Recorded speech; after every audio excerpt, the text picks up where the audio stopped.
Tissue paper छ tissue paper यो त block गरिदिनुपर्छ नत्र नाक चिलाएर हेर्नु पर्छ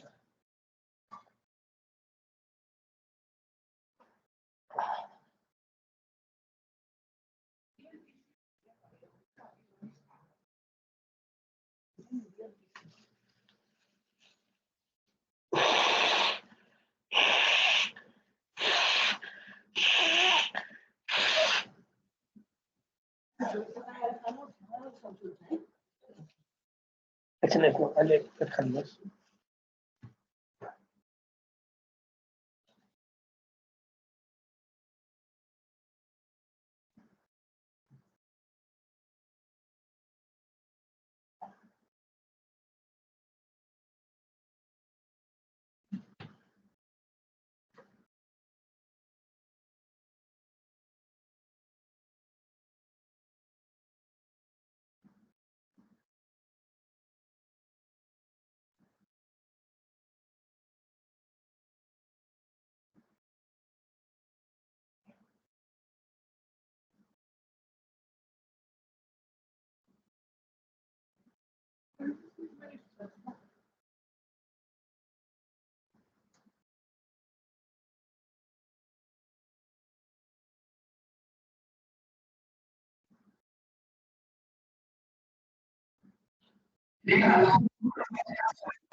Organizational finance.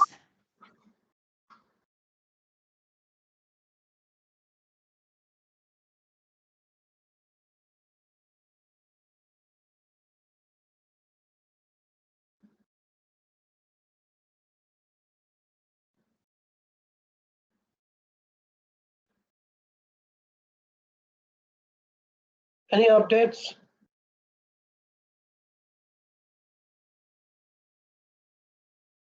Hi Mukunda. Hi. Hello. हामी Yes, अगाडि जोइन भएको हजुर ए अघि 8 बजेदेखि कि 7 बजेदेखि 8 बजेदेखि हो ए म त 1 घन्टा ढिलो भयो कि भनेर होइन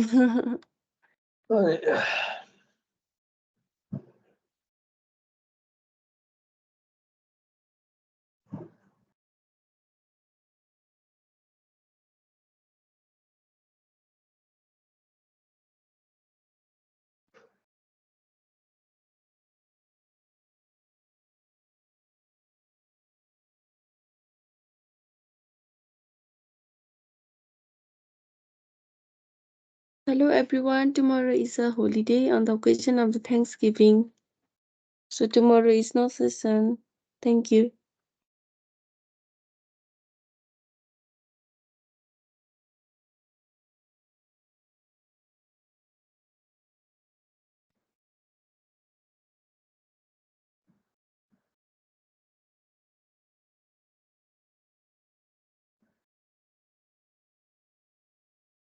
हाजिरले को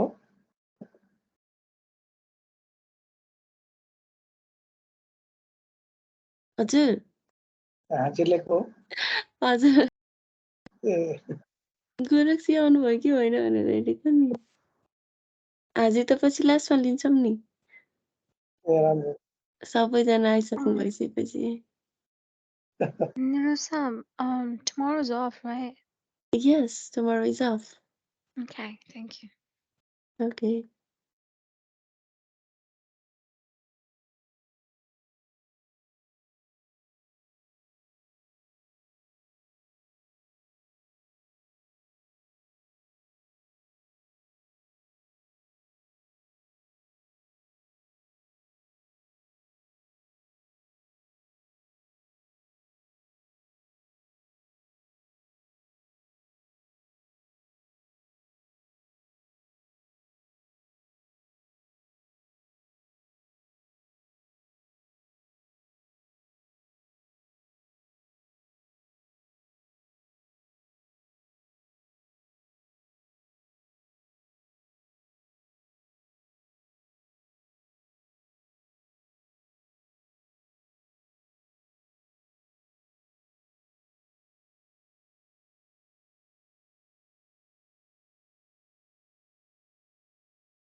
यो टोपी सब के छ देवी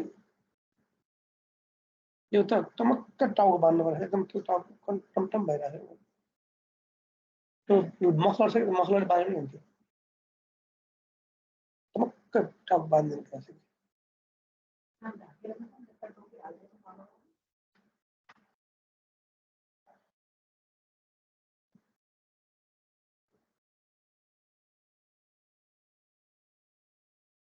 Hello everyone.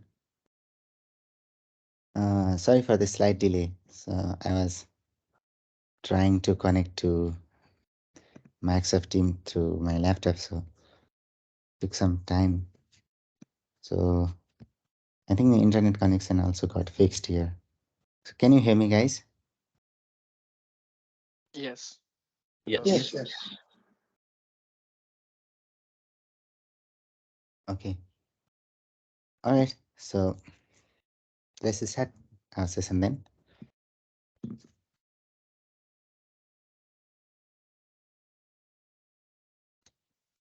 We have something to cover with CSS as well, basic things, and let's do some of the things with CSS, and then we'll go to JavaScript. JavaScript will be slightly complex to you if you are a beginner. So yeah, you gave me some feedback to actually cover some of the session in JavaScript. Go slowly. Some of you said go faster. Yeah, I need to actually cover those things according to your needs. So let me know if you feel like complex in the second part. So let's first do some of the things in CSS. Okay guys, please open your VS Code with the project. Start it. Better to clone the repo. Better to pull the changes from the repo um, uh, before actually starting this session, okay? I was trying to show you some of the things in Git yesterday. I think I forgot those things. Okay, let's do that one. And I also added that assignment. Let's talk about that one as well.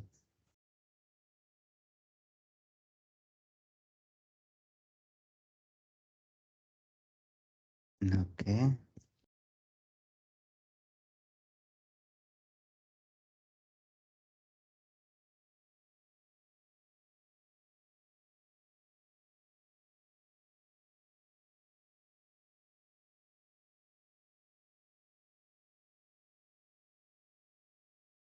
You guys can see my screen.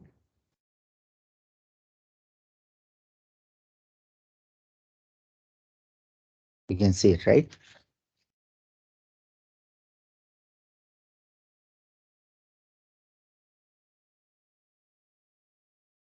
Yes. Okay, guys, I added one assignment. It was in GitHub actually, but you need to submit here in the portal. So you need to actually access it. You will access it from here and submit it to this portal as well. But the materials are in GitHub. So did you try to access it from here? Did you saw the assignment? I think it will be visible on the front as well somewhere. I can also see. Let me go here. I can also see the assignment one is due here. You may also see some of the message like this somewhere down below. You'll see in the calendar as well, and here as well, somewhere here as well. Can you see it, guys? Assignment one. Try to log I have into to the check. portal. Yeah. Yeah. Yes. Okay. Let me open this one.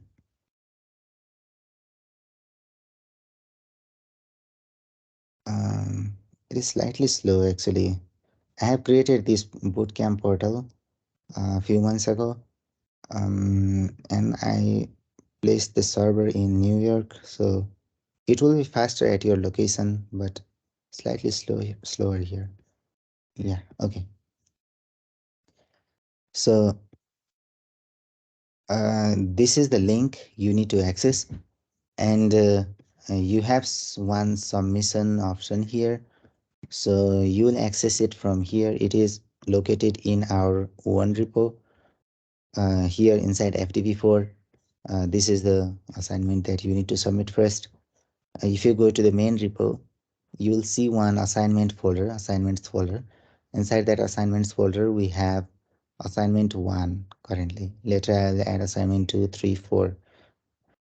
Okay, in the same folder. And here you can see the instruction, what you need to actually do. You have one output here. You need to actually follow this instruction down here, these 3 instruction, and actually get the same output. You have the initial code as well. You have the initial index.html. You have initial HTML syntax, and you have initial CSS as well. Okay, these are the initial CSS for you, CSS and HTML, and you need to implement this in React. Okay, so you need to first install Create React app and refactor some of the things, delete some of the files from there, and inside app.js, you need to have this index.html. So you need to copy this index.html and put it in the app.js, and you need to copy this style.css and put this in app.css, and then add some CSS here to get this output. All right, this is really simple. I wanted you to be familiar with installation of React app and adding HTML to React and CSS to React. This is the very basic uh, uh, first assignment for you. So I think you can try it and submit it. Okay. Where is the assignment? I can't find it. It is in our bootcamp portal. Yeah, I'm there now, but where I have to click side dashboard? You will see in the dashboard initially once you log in as well. Can you see it somewhere? Somewhere in the home page? Assignment 1 is due, something like that. Otherwise, just go and open that React Bootcamp. You'll see that one, right? Can you see Frontend Developer Bootcamp 4?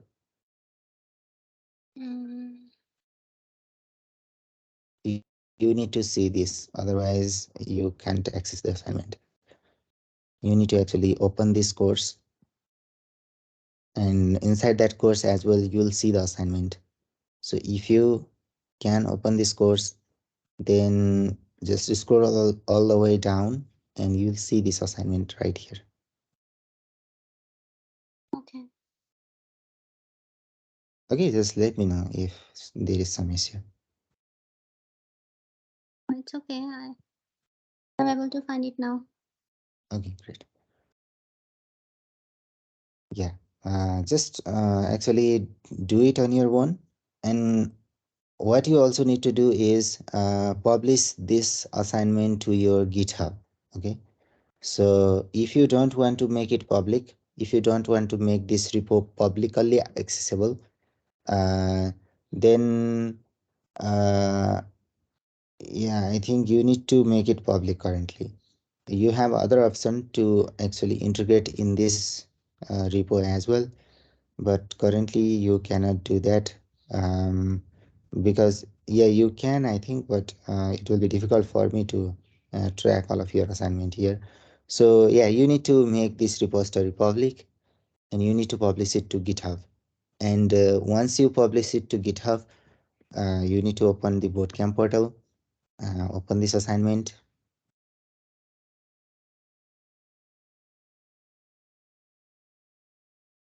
And then click here on the add submission button.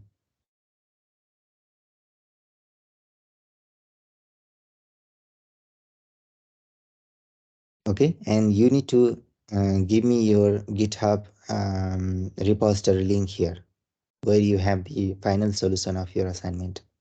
Attach that link where your assignment solution is located and then click on Save Changes. Okay, then I'll get your link through this bootcamp portal. I'll quickly open your link. I cannot actually read line by line code for all of your assignment, but at least I will see the output, or at least I'll see the code quickly, and then I'll grade your assignment from here.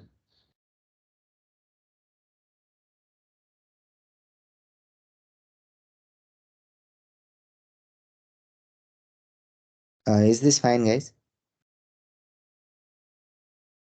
Do you have something to ask? How do I publish on the GitHub?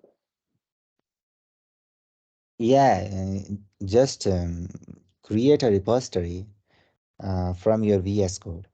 I think we did it already, right? You Yeah. need to, yeah, you need to write a command, git add all, git commit, and then publish your repository from source control. You just follow the video from previous session. And if you still have some issue, then let me know. Okay, just try it first. I think you can do that. Alright, quick question. Yeah. So I was trying to pull the code from your repository, but it told me to like commit it, so I committed it, like, and then now it is showing my name under your repository Oh, okay. because Yeah. I committed on the master branch. Yeah. So why did it say like first commit before pulling? Okay. Oh, okay. So yeah, no worries. Let's do these things with GitHub.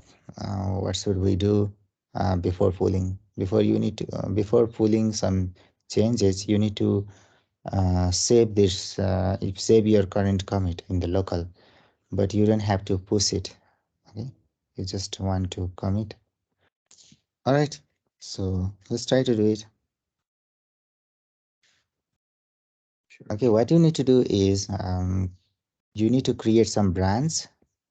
You need to have some different brands right here currently.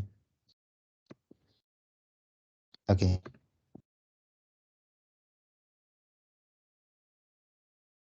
Here, currently I only have a single branch, which is called master.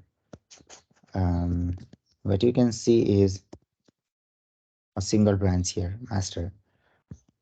But if you have different brands, then on one branch you can do your things, and on another branch you can get my code.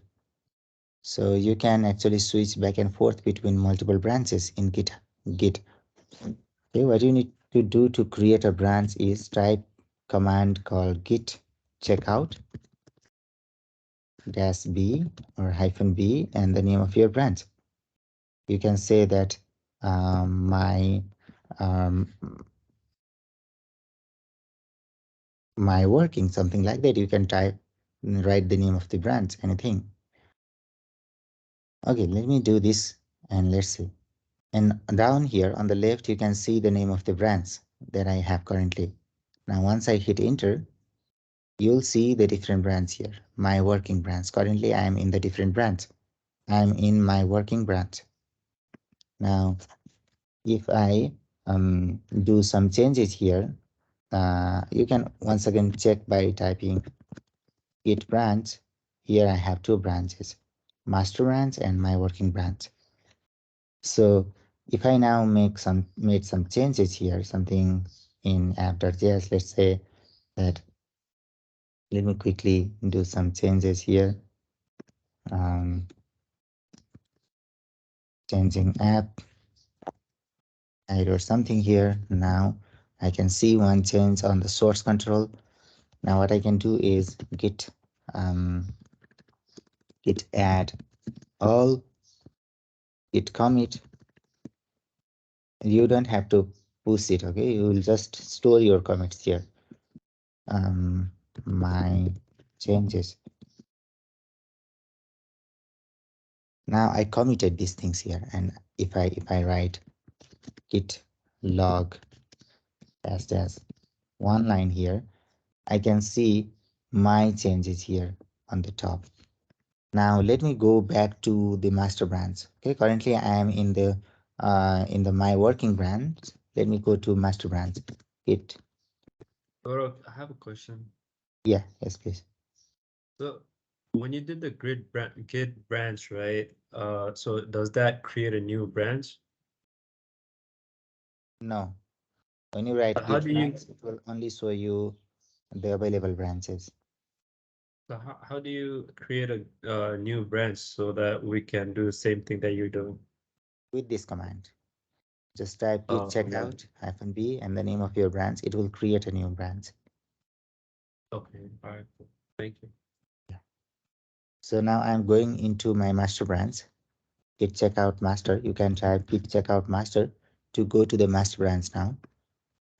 Now I'm in the master branch. You can see here. This is the master. So let me once again type git log one line to see all the available commits on the master branch. Now, can you see that commit that I created on the working branch, my working branch? No, right? That was only available in the working branch, not here on the master branch. So what I can also do here is git pull. Now I am pulling the changes from origin. Okay, origin means remote branch.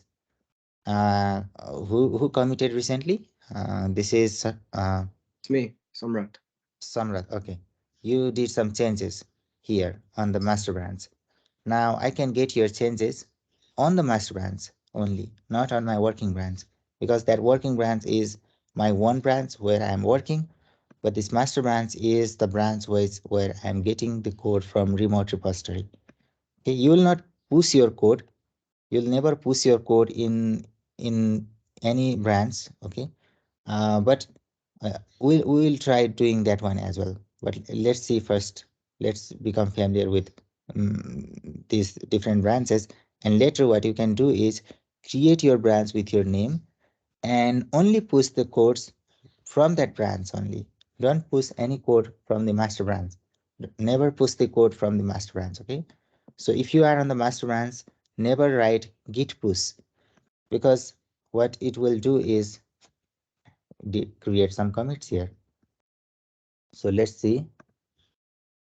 I'm going to write git fetch first. First, if I write git status, it will show me everything is fine, but I need to write git fetch to get the information. And now I can write git status. Once again, my status is I am currently behind, so I need to write git pull. Now I am getting this code from remote. Okay, I have some problem here, I think. Yeah, I think there is some issue with your code, right, Samrat? Is that you? Yes. Yeah, okay. So let's try to fix it first. We have something which is wrong here. You don't have to write anything after return.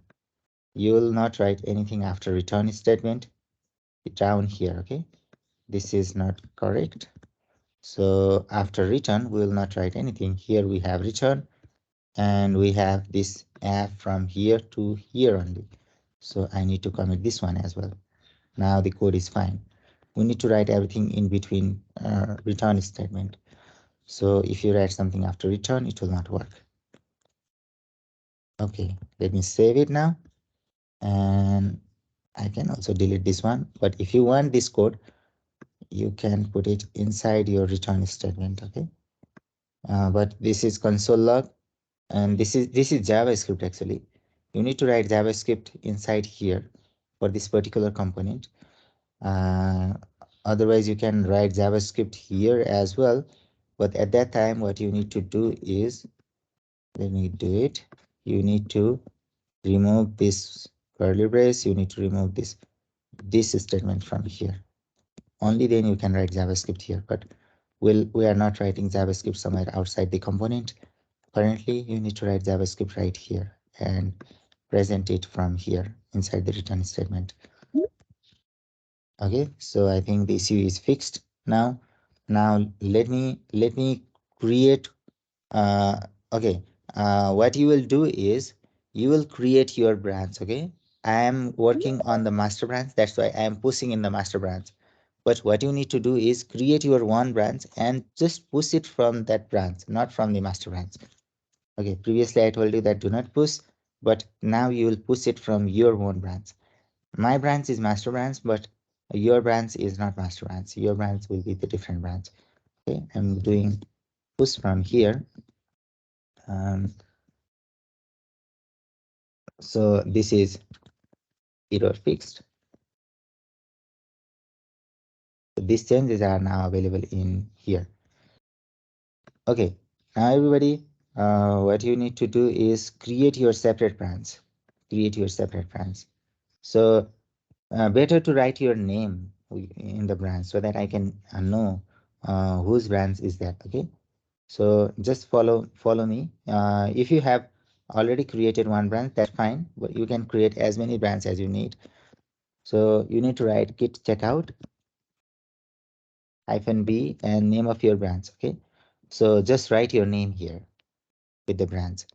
For example, if that is so let me see. Maybe I have Microsoft Team here. It is here. Okay, make it slightly bigger. Okay, so just type your name here. If you are Mukund, so just type Mukund. If your full name is Mukund Gimire, just type git checkout -b Mukund Gimire. Okay, just type your full name here to create a branch so that I can know whose branch is that. Okay, sometimes I need to look at your code. If you want to send me some code, you'll send it through the branch. So just type git checkout -b. -b means to create a branch. Okay, later we will not write -b, we'll only write git checkout and the name of your branch. Just hit enter. Now your another branch, which is Mukund Gimire, is created. It will be created with your own name. Okay, and now you will work on this branch. If you want to get my code, you will go to the master branch. You will go to the, sorry, you need to write git checkout. You will go to the master branch and get my code from here. You'll write git pull from in here in the master branch. And you will once again go to your one branch by writing git checkout and your name. And you'll do something in this branch. And now, if you want to push this branch, okay, if you want to push this branch, what you need to do is push it from here. So you will commit your code. After committing your code, push that branch to Git. Okay. So can you try this, everyone, right now? Just create your own branch. Yeah. Yes, please. Yeah. So did you not want us to do our own Git? So you want us to make a branch out of yours and then push there? Yeah, you can do it on your own as well. That's completely fine. But just create one branch in this one as well, in this project as well. This is just to No. practice or just to get some of your code. Sometimes we want to do collaborative things together. Yeah, you can try it right now. Maybe you could also do something like that. Meaning, when you're working on different days, you're using the same file again and again, and then you're pushing to the same branch. Maybe we could create branches, right? And Yeah, I have think dates.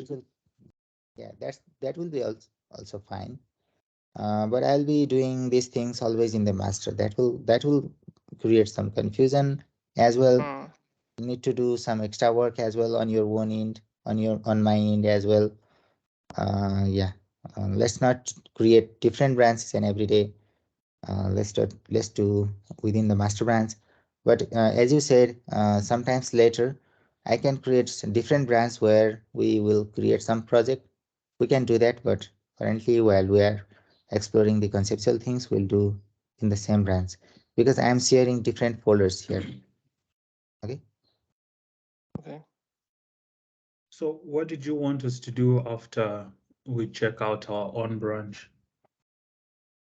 Yeah, After the git you pull. check out your branch, you can make some changes there. You can make some changes and push your branch to this FDB4 repo. And I'll see some of your branches here. Okay, currently I only have one branch, master branch. Just try to do that. This is just to make you familiar with Git. If you are absolutely fine, if you have a clear understanding, don't want to create a branch here on my repo, that's also fine.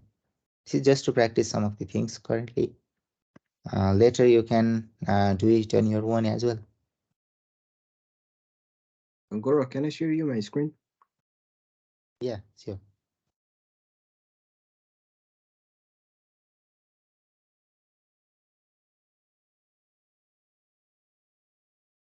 Okay, guys, I cannot see your hand raised. Just ask me, okay, if you have some questions. I think Priyanka is also trying to ask. I'll get back to you, Priyanka. Okay, so this one, right? Why is it still saying me like please commit your changes or test them before you merge or something like that? I was trying to go into my Git checkout. Okay. It shows me like your local changes to the following files would be overridden. Okay. Yeah. Your local changes to the following files would be overwritten by checkout. Yeah. So you have some changes here, right? On the left, Yes. inside source control. Can you go to the source control? On the left. Yeah, you have some changes. And stash them before switch to branch. So it is saying that you need to commit your changes before going to the another branch. So what you can do is, what are the changes you made there on the app.js? Just try removing your changes from toolbar. I deleted the ones that you did, you know. So you can okay, Yeah, these yeah, were the you can ones. discard your changes. Okay, just go to the source control, right click on your app.js inside source control, and it will say discard changes there. Right here. Yeah, right click there. Okay. Yeah, just try to switch the branch now. Okay. So okay, this is my question. So like let's say by mistakenly we are on the master branch, okay? The branch that you use. So by mistakenly we did some kind of change on the master branch and we want to go into our branch, and at that time we have to like commit the code. No, As you can directly do git checkout. You'll actually receive. What it will do is it will get that code to your branch actually. yes, but like that's what happened, right? So okay, let's say where am I right now? Okay, git checkout master, right? So I'm in the master branch, right? Mhm. Now let's say I say like let's say something Yeah, like that was the some same thing route. it was happening previously, right? Yeah, You need to commit, it says, before yeah. moving. It says to commit like by mistakenly. So do we always have to like do the discard all changes and then go back to our repository? That's the only way. No, no, that's not what you need to do. Actually, you can directly go to the another branch with your code actually. So can you go to this branch, your branch first, without Sure. doing any changes here? Let's see if this branch is, yeah. I think you have not updated this master branch. Can you write git pull first here in the master branch? Okay. Okay. And go to your branch that you created as well. Okay. Yeah, it's fine for now, right? Yes. It's fine. Okay. It says to publish your branch, but will not do that right now. Yeah, just go to master branch and make some changes and try to see what is happening. So make some changes. Yeah.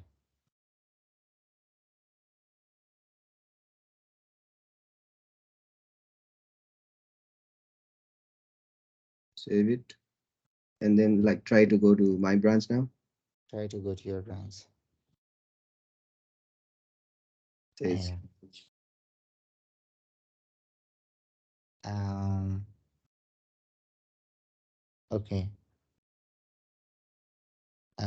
It says local changes to the files would be overwritten by checkout.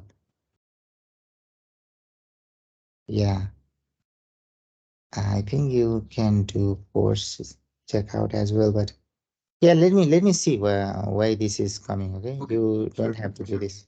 Let me see, and Yeah, I was just asking I'll like get in the back to you. future, like if I happen to like change the my code like by mistakenly on the master, then I have to like remember like what I changed, or I have to do the discard all changes, right? So I was Yeah, just yeah, wondering like, understand. if there You is don't any have to other do way. this actually, because you Yes. will lose your code. That doesn't make any sense, right? Yeah. If you do discard changes. Mhm. Yeah. Okay. Okay. Hello, Thank Gaurav. you. Yeah. Yes, please.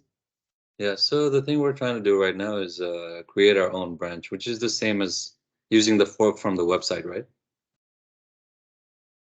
Uh, You know how in the website you go to the repo and there's a create a fork? yeah. It's There the same is as the actually initial it not branch. that is not exactly the same, because when you do fork, then it will clone my repo to your repo, actually, to your repository. It's not a It will, different branch. yeah, Okay. yeah. Just try to do this branch. You can also fork that one as well, fork my repo as well. But right now, let's uh, create a branch right here. Okay, we'll see that one as well, maybe forking things. Okay.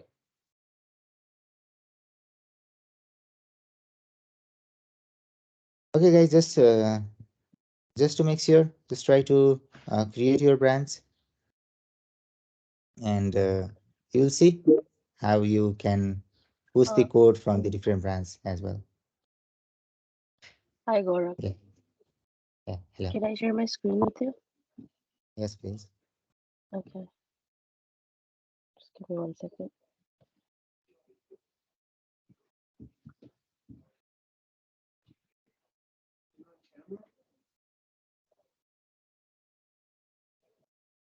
Um,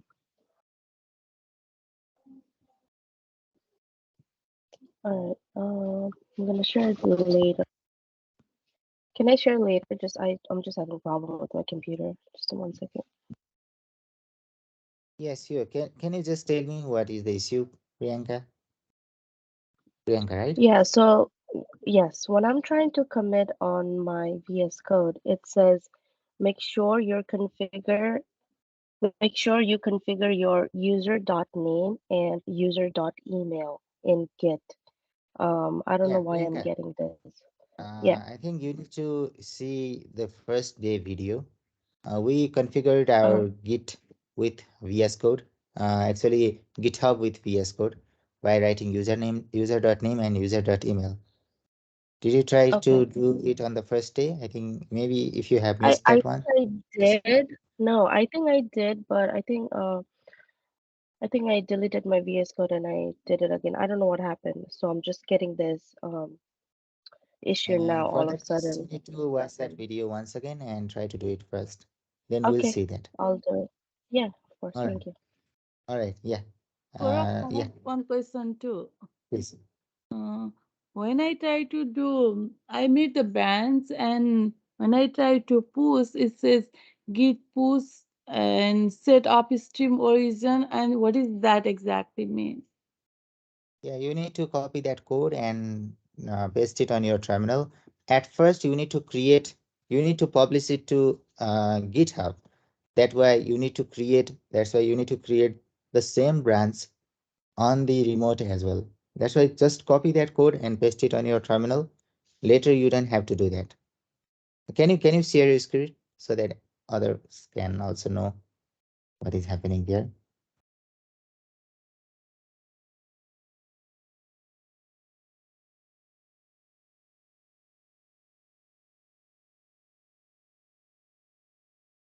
So can you see my screen now? Yeah. Okay, you have some many changes there. I think you mistakenly created node underscore module outside. Okay, but let's try to fix this. It said git push set upstream origin, right? You need to copy all of this code and paste it on your terminal and push it to GitHub. And you have some many changes there on the source control. Try to fix that as well. You need to have git node underscore module as well. Yeah, at the end you have that tilde sign. Remove that one. Can you click on the up arrow on your keyboard? Yeah, and just remove that one. Yeah. It says fail to push. SRC doesn't match any. Okay. Oh, Maybe this one. okay. Yeah, that's fine now. I think. Yeah. So, but I didn't really understand like what was going on there. What is that exactly mean? Yeah, I'll actually show you what happens currently in GitHub.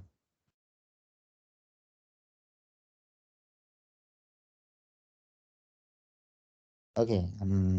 Currently you just post your branch here. You will see your name somewhere here. Okay. Somebody also created their branch already here, Avinash and other. So I can see now many branches here already created. So these are your branches actually. And I cannot see your name right here.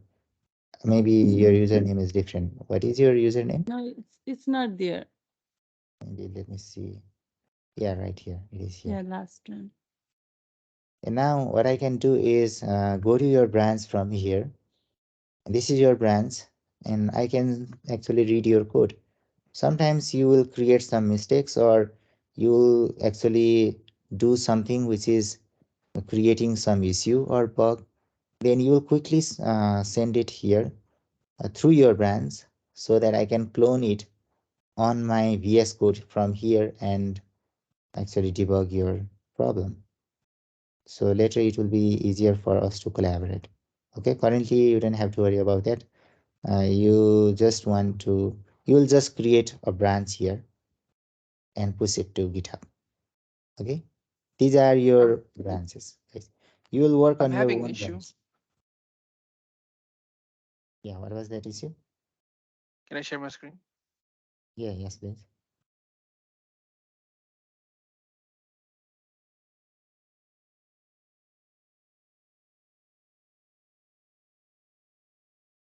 I'm trying to push. It's saying invalid ref spec. Yeah, did you follow Daya, I think, right? Previously? This is the same What is issue. that? Right? If you have watched the previous screen from Daya, then you may have actually the solution. I think you have that Yeah. invalid sign at the end. What was the solution? Yeah, you have that invalid character at the end. Can you see? Did you copy that git push? Yeah. Yeah. And can you see what you pasted above? You have that tilde sign at the end. Can you try this one now? Just hit enter. Yeah, it is working. Yeah. Okay. Yeah, guys, Sorry. just try. Yeah, no worries.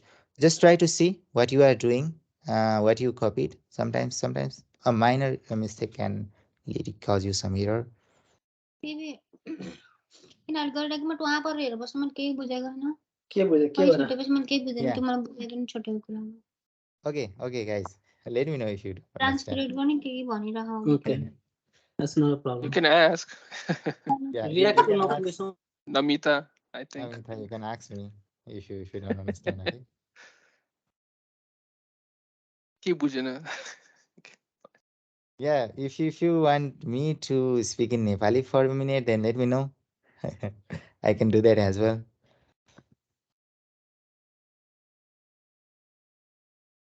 Okay, so yeah, guys, if you feel like it is a really simple thing, then you don't have to do this. Okay, later, why am I doing this right here is Later, I want you to do something and create a pull request, and then I will accept your pull request and merge it to master if we need. Okay, then I'll ask you to create a pull request from your one repo. Then I will see that sometimes I will also make some mistake, right? I'll ask you to fix my mistake. You will fix your mistake in your one branch and you will send it to me. Then I will merge it to the master branch and we will do it together. Okay, that's how the software development is done through different brands and the main branch. Okay, usually in the software development, you will have multiple branches, and sometimes you will have the main branch, the production branch, the staging branch, and others branch as well. And the flows is you will first work on your one branch, send it to the main branch, then main branch will be sent to the staging branch, staging branch will be finally sent to the production branch, and the production branch is your live working product or website, you can say. Then once it reaches to the production branch, your website will change. Okay, in this way your actual software development flows work. This is not a complex thing. You can just watch this video and try to create your branch, and later you can actually create and send your branch here as well. Okay, you don't have to do it right now. That is not related to React as well. Okay, guys, do you want to ask me something real quick?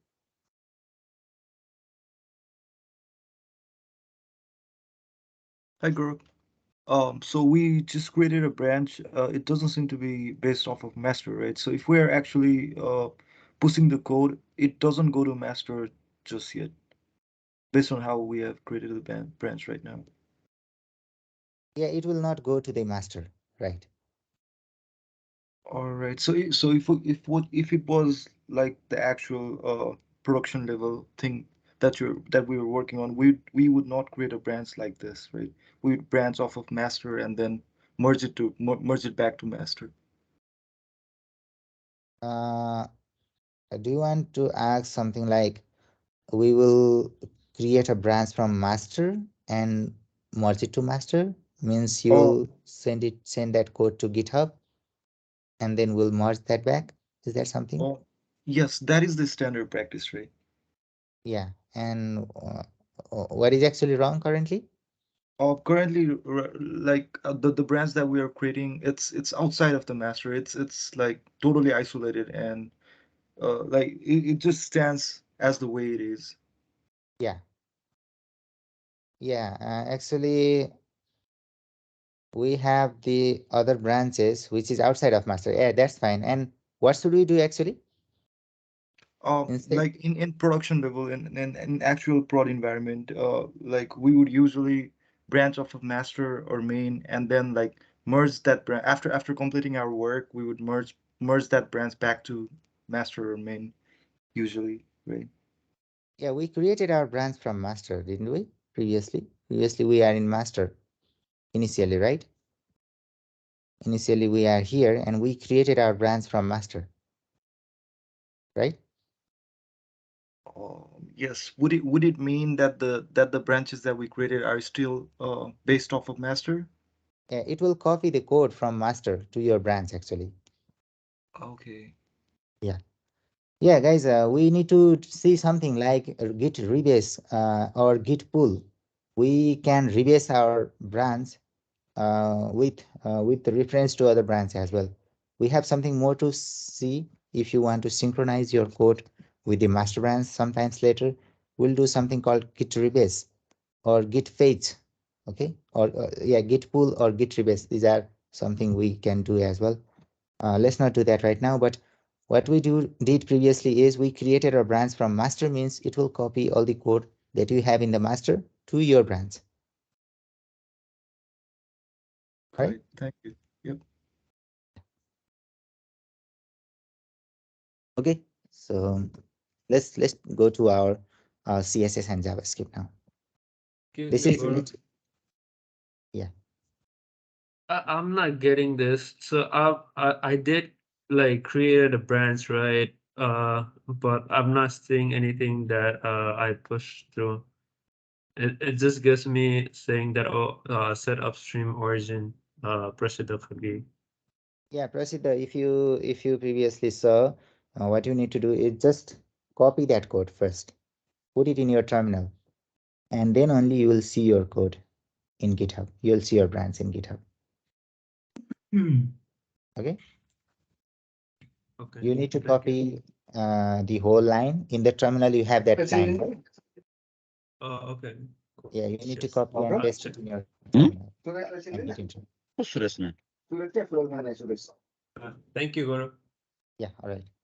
And actually, this is completely different thing than React. That's why you can watch this video and at least practice on your own later, and ask me tomorrow, okay? If you have some issue, I want you to practice first. Then we'll see together to fix this. All right. So I pulled some commit previously, and I think yeah, somebody pushed, right? And you created more modules here. You don't have to create it here. Let me fix it on the master. And yarn log here as well. You don't need to create here. By mistake, if you type yarn on your main directory, actually, currently where am I? Am I in the different branch? Let me see. It branch. I'm in the master branch. Okay. Yeah. So I think this is all. Okay. Let me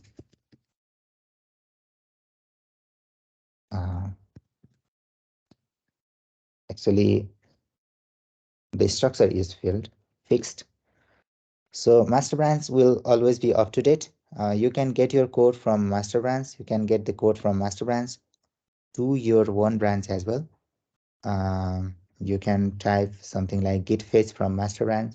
There is some command. There is something called git rebase as well. We'll see such kind of things slowly in the future as well. So let's move to our actual project here inside Create React app. I have a quick question. Yes, please.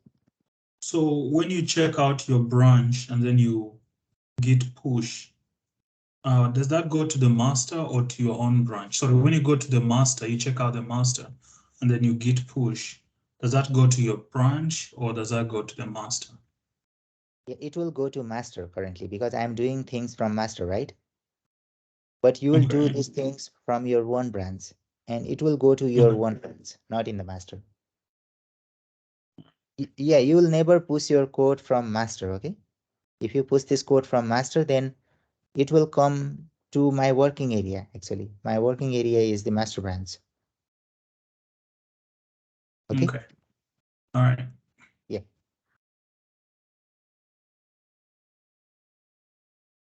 So are you using some extension for the terminal? Because your interface is so easy to figure out which master or which branch we are in. Like it's in labeling. yes, actually, you can search. Actually, this is easy to configure in macOS. It's slightly difficult in Windows, I think. And I think that is called JSS Power 10K, something like that. I just forgot what I did previously. Power 10K, power level 10K, something like that. I just forgot. I think this is the yeah. Oh my JSS, something like that. Just watch this thing in YouTube or somewhere. You'll see the instruction to set up the terminal, something like this. Okay, sure. Thank you. Yeah.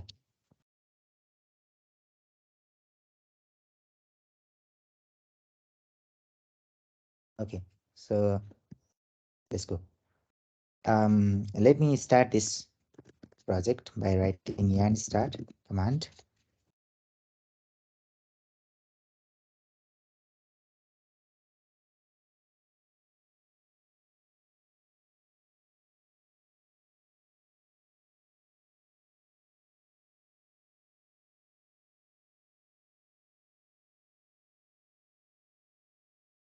Okay, so this is my output here. let's do something with CSS first. We saw that in CSS, we initially have index.html where we have body and div as well, right? If I now go to app.css and just write body and background color is something green, let's say, now the whole body becomes green. But when I go to app.js and create one div, this is div. I don't have any content, but I want to give it a class name equals box. And now I'm going into app.cs CSS and select that div element that I create on app.js. And I need to create some width, 400 pixel, and height is also 400 pixel.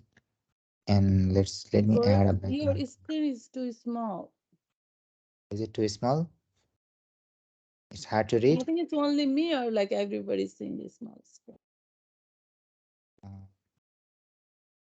I can at least make this much, otherwise I cannot write if I make this much bigger. Now is it better? So it's only me or other are seeing the small screen on the side. Yeah, is it fine currently, right now? I think it's big enough on a full screen. Okay, it's good.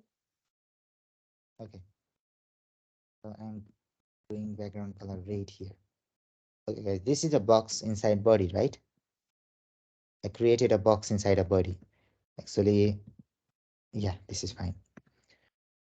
So what is this on the left? I have some space on the left top, on the left as well, on the top. I have some margin, something like this, right? On the top, on the left. Where is this space coming? Where is this space coming from? Guys, can you guess what is happening here? I have some space, which is by default there. I haven't created any margin or padding. It's the But default margin and padding by browser. yeah, that's right, by browser, yeah. So how can I get rid of it? How can I remove this space? We can overwrite on HTML tag On Margin HTML tag. 0. Yeah. by making margin and padding 0. Can I make it on the body tag? Because body is already showing green color everywhere. I So think we yeah, cannot. we cannot. Okay, let's try. I'm going to write margin and 0 here. And if I save, now I don't have that margin, right? Let's try to do the same thing in HTML. HTML tag and the same thing here. And now it is not working with HTML because HTML is the whole document and body is what you are seeing. Body is this screen, right? HTML also contains head and body. We are working with body, right? So let me put this in the do not disturb mode. So actually this is called CSS reset, something like that. You have a default thing provided by the browser and you will remove that default thing. Actually default margin is available in body. So you need to remove that margin from body. Okay. Now that margin is gone. If you add extra margin, you'll see extra space here. Currently somewhere around 10 pixel was added. Let's see what was the actual margin added there. If you right click on the inspect, if you see, let me go to body from here and let's go in the full screen first. Okay, it will be easy for us to see.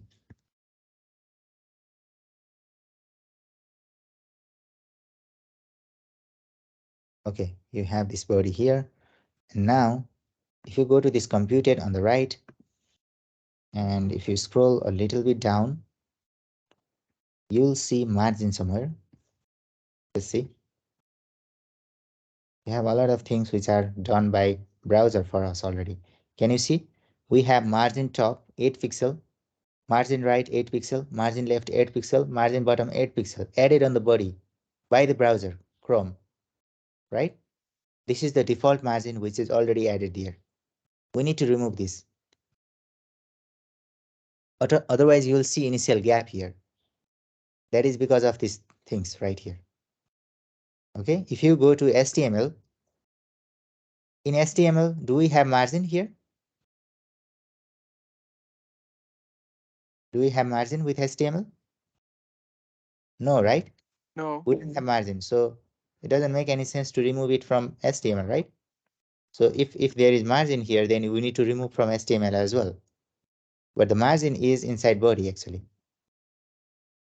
That's why what you need to go do is just go and remove that margin.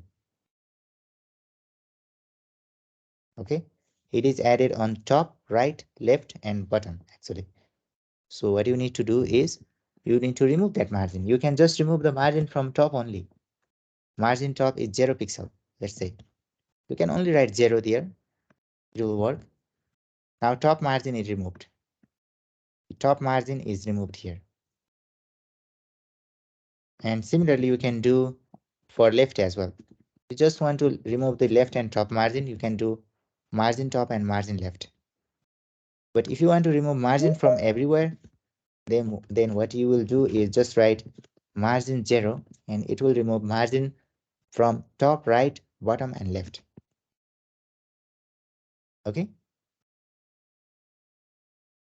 Is this fine, guys? Is this okay to you? Yes. All right, this is the first thing. So another thing is write something here. This is the text. And I need to make slightly, I need to zoom in here, I think. So let me not add any height here. What will happen if I remove this height and width?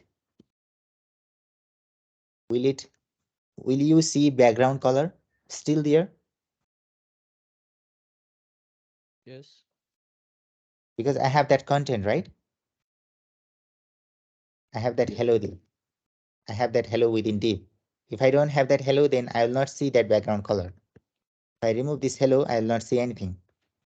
I have this hello, that's why I'm seeing background color. Because without content, it will have height 0. So height 0 means there is nothing, right?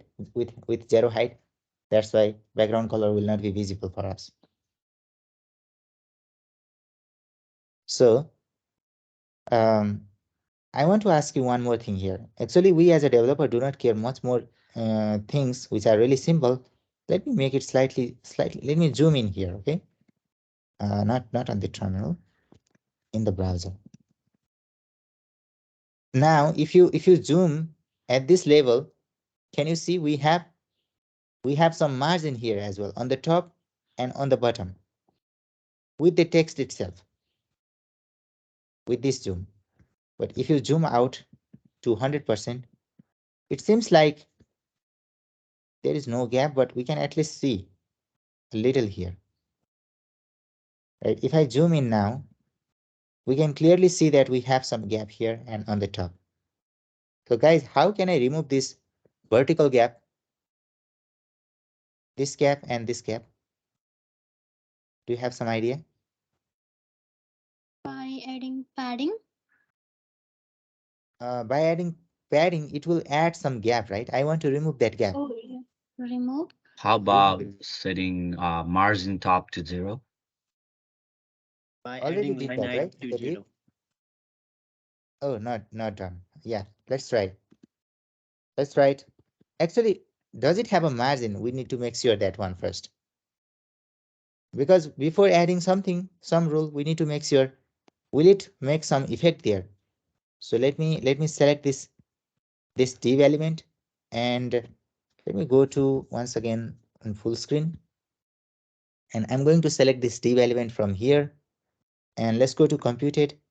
And does it have a margin already?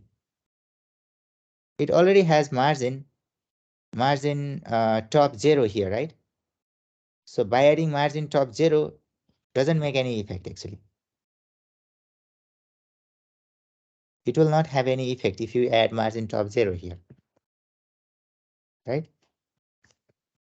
So that gap is also already there.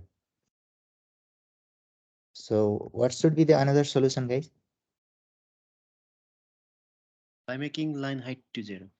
Yeah, that's right. That is the default thing which is already added by the browser as well, the line height. So let's see. If you scroll here somewhere, you'll see line height, right? Can you see? It is normal. Normal means it will have some gap. Otherwise, if you create another div here with hello, sorry, and I'm gonna make this second, and I'm going in CSS and do it for second and make it green, or make it yellow.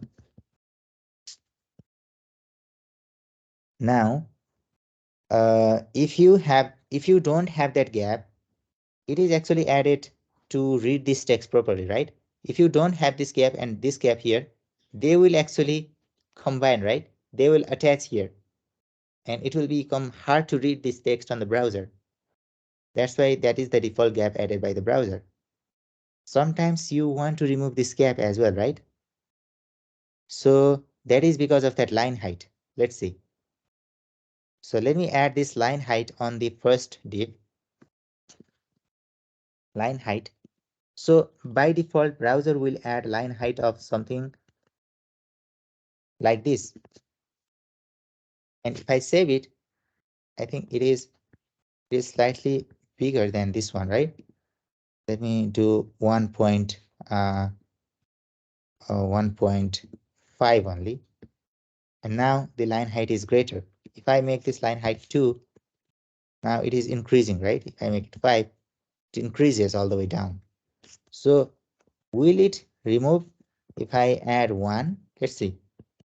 I still have that gap here. It is not removed. Line height 1 means it doesn't have unit, okay? You will not write pixel here. It is 1, 2, 3, 4. It is the scaling unit actually. So the line height of 1 also means actually we will still have some space there. Let me add line height of less than 1, 0.75, something like this. Now we somehow remove that space. Still there, but let me make it. Let me zoom in here. We remove that. From left, we still have a little bit, from top a little bit, from bottom a little bit, but if I zoom out from here, actually it is 100% zoomed in. I zoom in 10%, and you'll feel that it is attached here.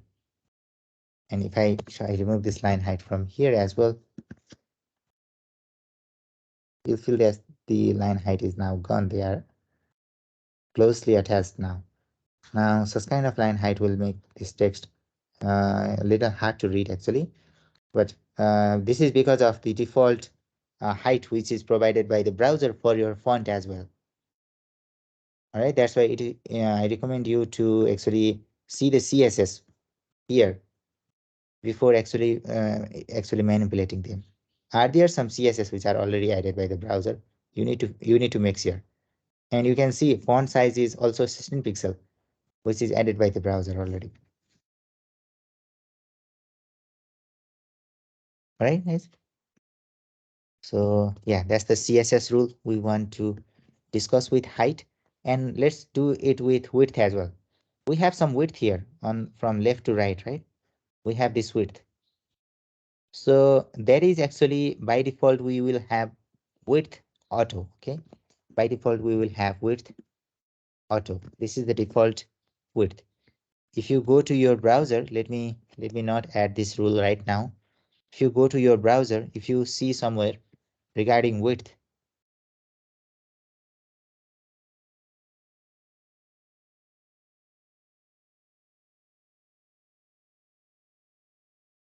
yeah, you'll see the width is actual width of this screen currently. This screen is around 1512 pixel wider currently, my screen. It will be different on your actually. So everybody may have different size of their screen. So depending upon the size, it will show you the actual pixel. But that is because of that auto width.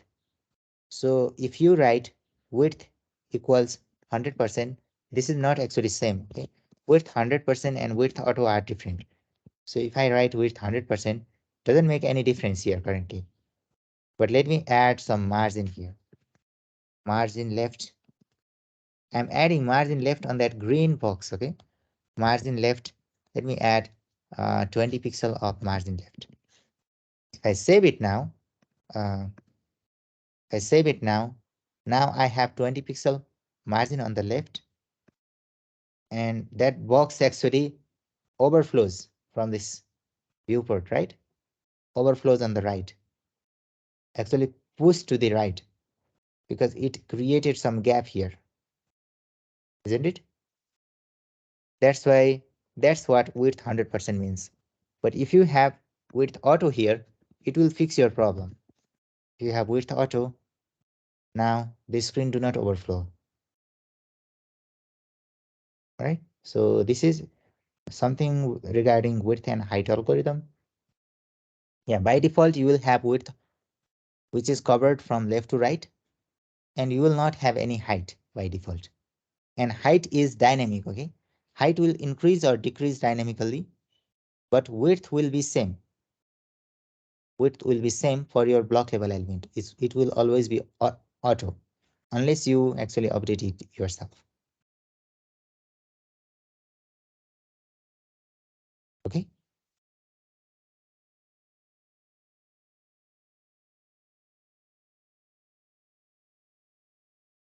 So you can try different width as well. For example, let me write something called fit content here. And if I save it now the width is fitting the content here. Right? If you increase the content length here, now width is increasing depending upon your content. And you can write width value as main content as well. So now what is the difference with fit content and main content, guys? Can you see here what difference it is bringing to us with fit content and main content? If I write fit content, it will show me on the same line. But if I am writing main content, it is showing me on the different line.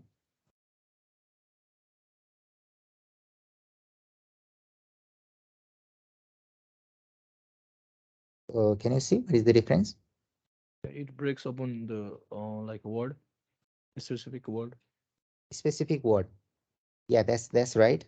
And there is one more thing. So let me write. I am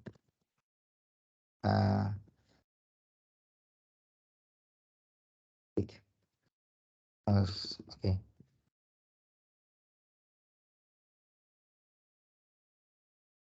I'm just randomly writing some text here, and I'm saving it. So now what is happening here?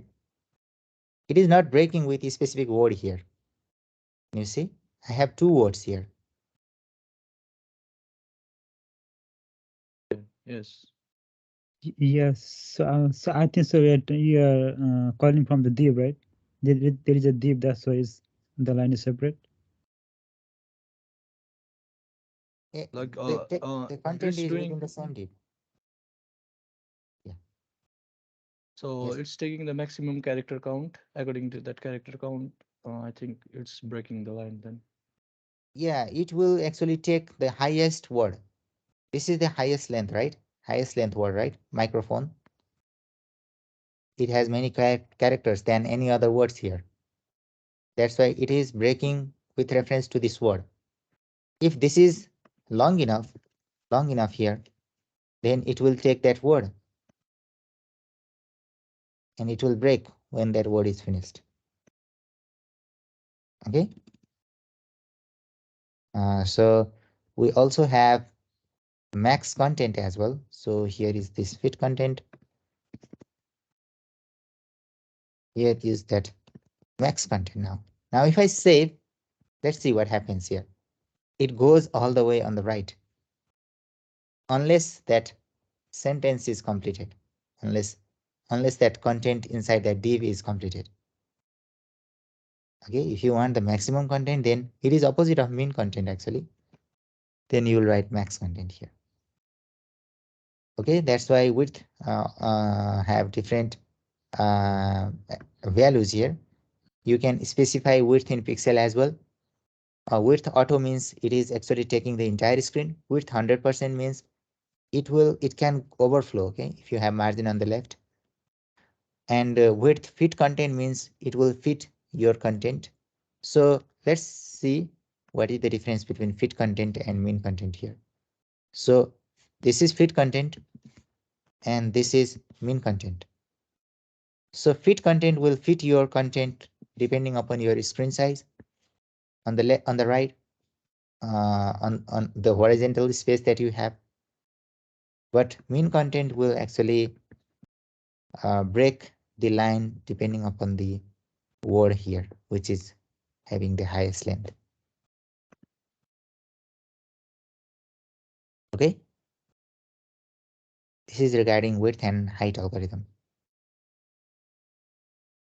Hi, Gaurav. Yeah, hello. Yeah, just out of the content question here. I see that you are commenting and like uncommenting. Do you have like some shortcut?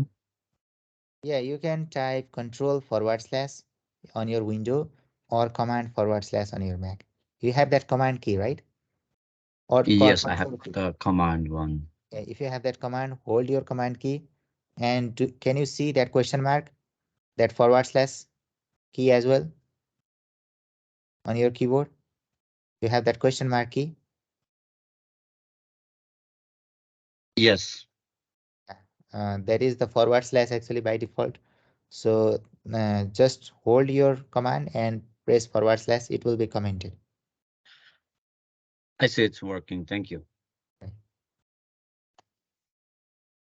So we can actually have different width at the same time. Is it possible?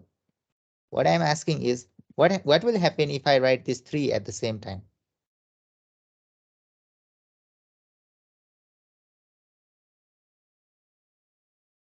The last one will be applied. Last one will apply. Yeah, actually that is correct. But why is this happening?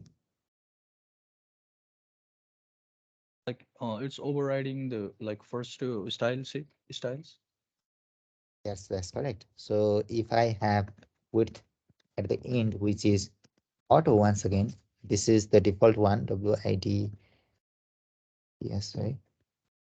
Now this is applied. Yeah, it is overwriting the previous rule that we have here. Okay, it will override. So this will have the highest precedence here. This is similar to something called spread operator in JavaScript. You will see that later. Okay, once you actually become familiar with spread operator, come back to here and you'll see this and that spread operator is similar thing implemented in the same way. Okay, but here with CSS, previous things will be overwritten by the new things here. If it has the same property name, okay. So previous CSS won't actually apply.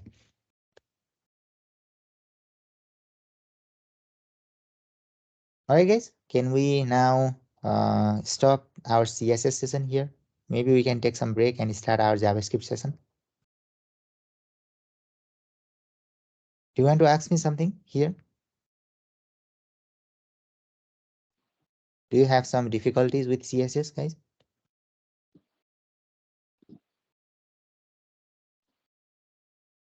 Yeah, No, why? it's fine.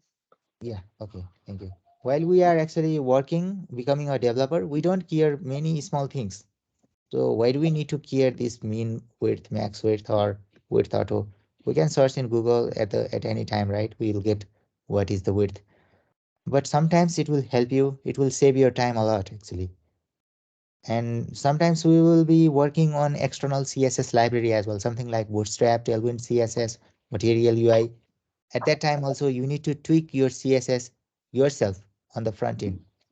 At that time, if you know the concept, something like default margin, default width and height algorithm, different layout modes, later we'll see flexbox layout mode, grid layout mode. If you have practical understanding, then it will help you a lot. It will save your time actually to make these front-end user interfaces. Okay, so yeah. Do you want to ask me something more here, everyone?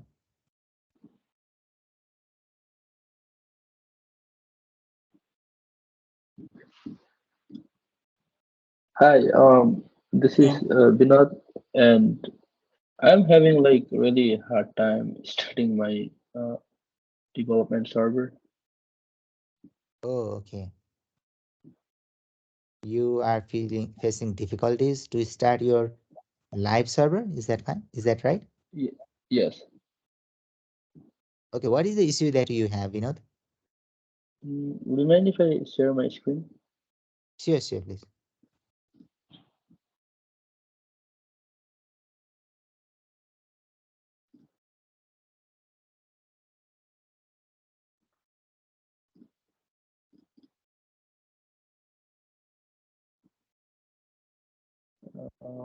Can you see my screen? Yes. So whenever I do like, I'm used to like npm start, so that's what I'm using so far. Whenever I do like npm start, this is the error I'm Vinod, can you getting. make this a little big, this VS Code? Can you make it a full screen so that I can see the error? I cannot read it. Really small. I think you are using secondary display, right? I think so.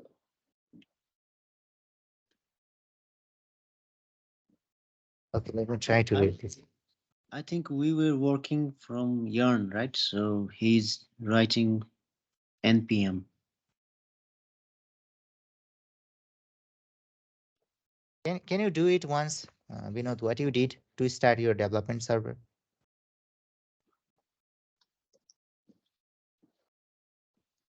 So I went to create this folder, and I do Okay. like npm start. You need to do yarn start. npm will also work, but just do yarn start instead of npm start. We are doing yarn, right? We are using yarn. Yeah, but Is it making the same issue? Yarn as well? I yes. think it will do the same thing.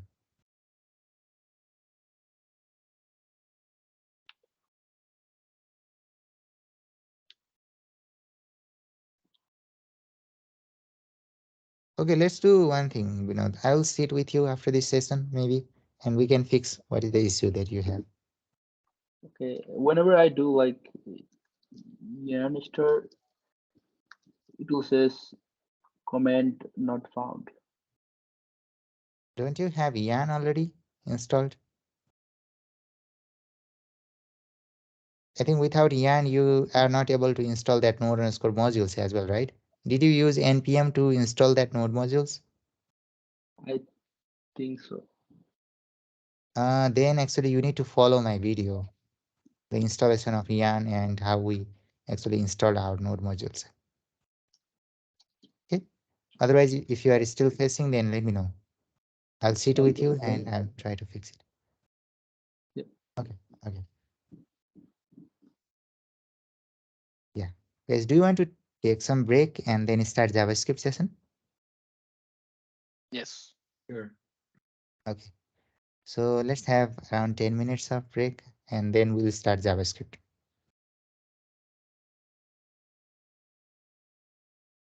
Thank you.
Hello everyone, are you here? Can we continue now? Yes. Okay. So let me first send my code. Send these changes to GitHub, and then we'll start our JavaScript journey.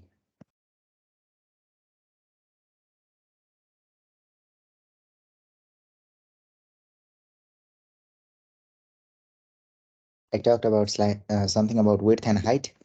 We will keep extending the session with CSS as well in future. But let's stop here for today, and let's go in JavaScript. And I need to make it slightly smaller. Let me know if you cannot see my screen, okay? Is it fine? Can you read? Right? Yes. Okay. Just try to make full screen. It is better to use secondary monitor sometimes. If you are working together with me, it will help you a lot. So later, while you are working as a developer, you'll face a lot of complexities if you don't have some experience initially. So that's why I'm actually covering these branching things, collaborating together, because later you'll also work with other developers as well. So I want to make this as a real world situations. So later we will collaborate on project as well. I'll actually start the project. I'll add you to add some feature to you as well. So you will add some feature, send me a pull request. I'll merge your request on the master. So in this way, we will move ahead. Okay. That's why just watch this video after this session about Git branch as well, and then try to create that branch. For now, we are moving into our JavaScript session.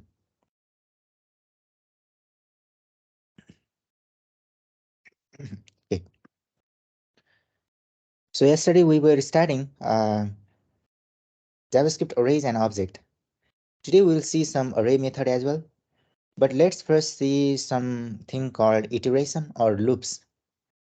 Okay, how many of you are familiar with loops and iteration in programming, guys? Can you quickly raise your hand so that I can know your current status?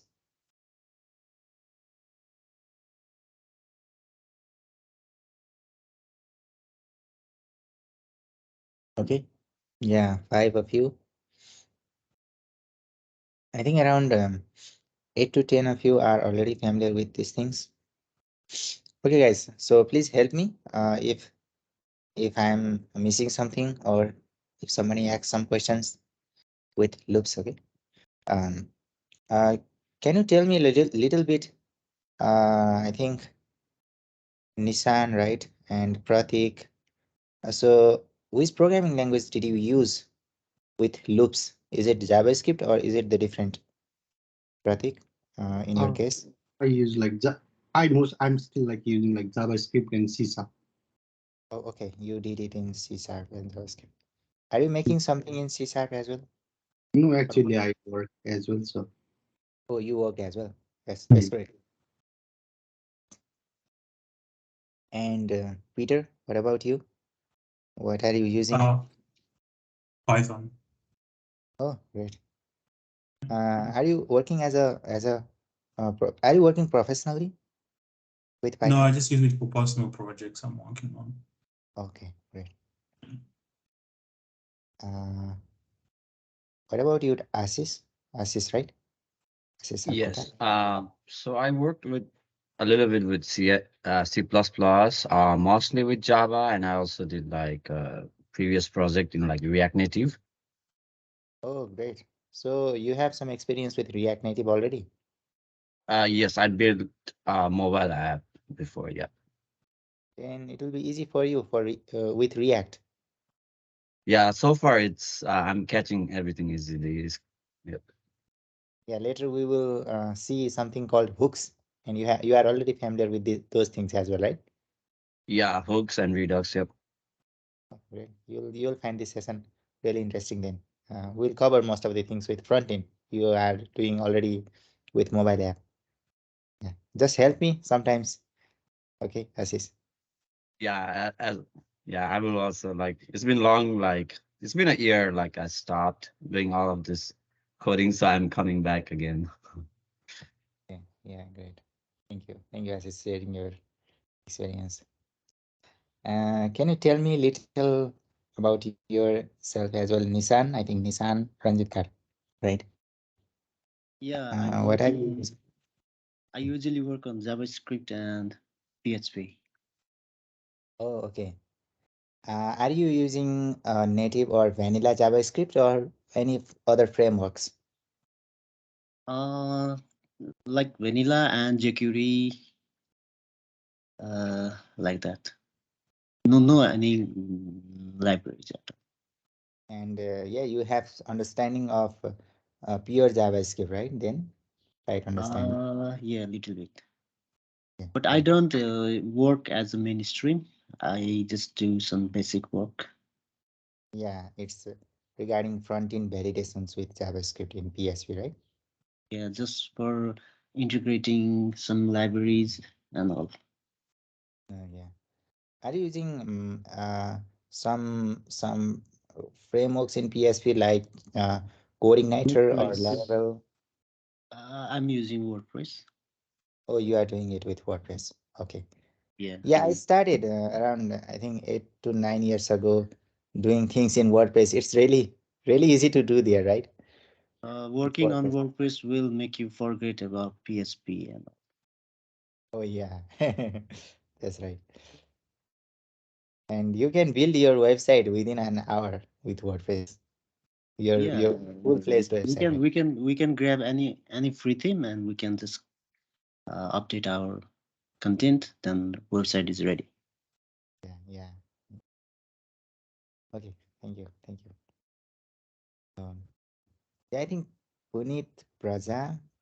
Sorry, correct me if I'm pronouncing your name incorrectly. Okay, can you share your Yeah, story? yeah, I have used it in Python. Okay, yeah. Are you working somewhere with Python? Actually, I don't have any real world experience, but I have used it in my college project. Oh, okay. Maybe you are familiar with other programming language in your academic sessions, right? Apart from Python, did you do something with C++ as well? Yeah, C++. plus plus. Yeah. So you know something like object-oriented programming, right? Yes. Okay. Have you heard about functional programming, Puneet? Before? I have heard. Yeah. Actually, in React, we will not follow object-oriented programming. We will follow functional programming, actually. Okay.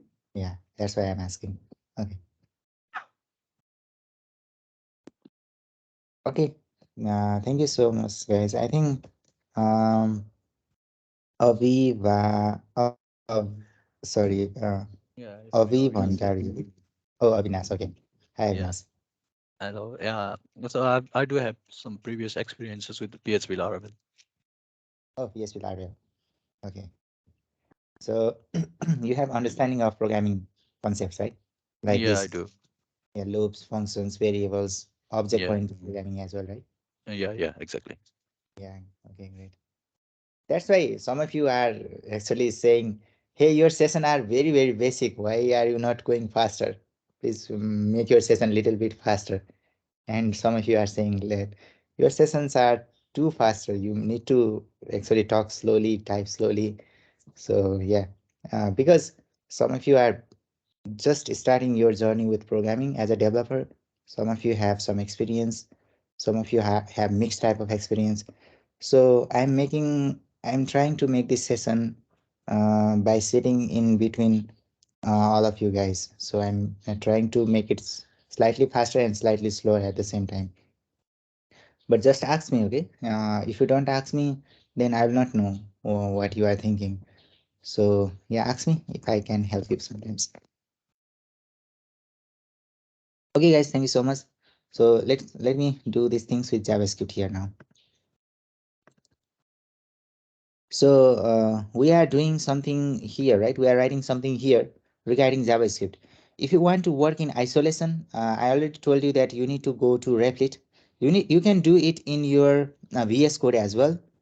You can actually create index.html, app.js or script.js file for JavaScript, connect these two files together, and you need some extension or some package. Better to install extension that is called live server and start your live server from here if you want to do it from VS Code, okay? But currently I'm not actually guiding you all of those steps. You can actually search in Google or look at the tutorials in YouTube if you want to do it with VS Code. But to make it really simple, I'm using the third-party website called replit.com. You can just go there and create your file from here, and we can work on JavaScript in isolation there.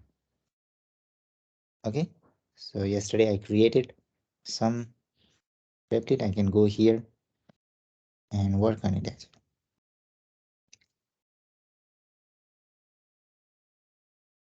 Okay, we saw some concept regarding object and array here. We will expand our concept in array. Actually, we need to cover something regarding algorithm concepts in array, data structure things. But first, let's become familiar with iteration and loops.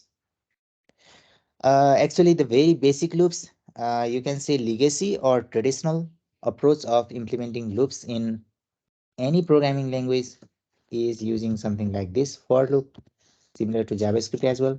Syntax may be different, right? In JavaScript, you will use the keyword called for, and we'll write some variable here. Let me write the syntax and I'll explain you, okay? I'm creating a variable I whose initial value starts from 0. And I want to go until it reaches the value of 10. That's why I need to write 11 here. It is less than 11 means it will go it will use the value from 0 to 10 only. It will not take 11. And each and every time I want to increment the value, I'm writing I plus plus, but you can write I equals I plus 1 here. We'll see that this one as well. Suppose what I'm writing here is incrementing the value each and every time by 1. So in here, it will actually start from 0. It will go all the way to 10 and it will stop there.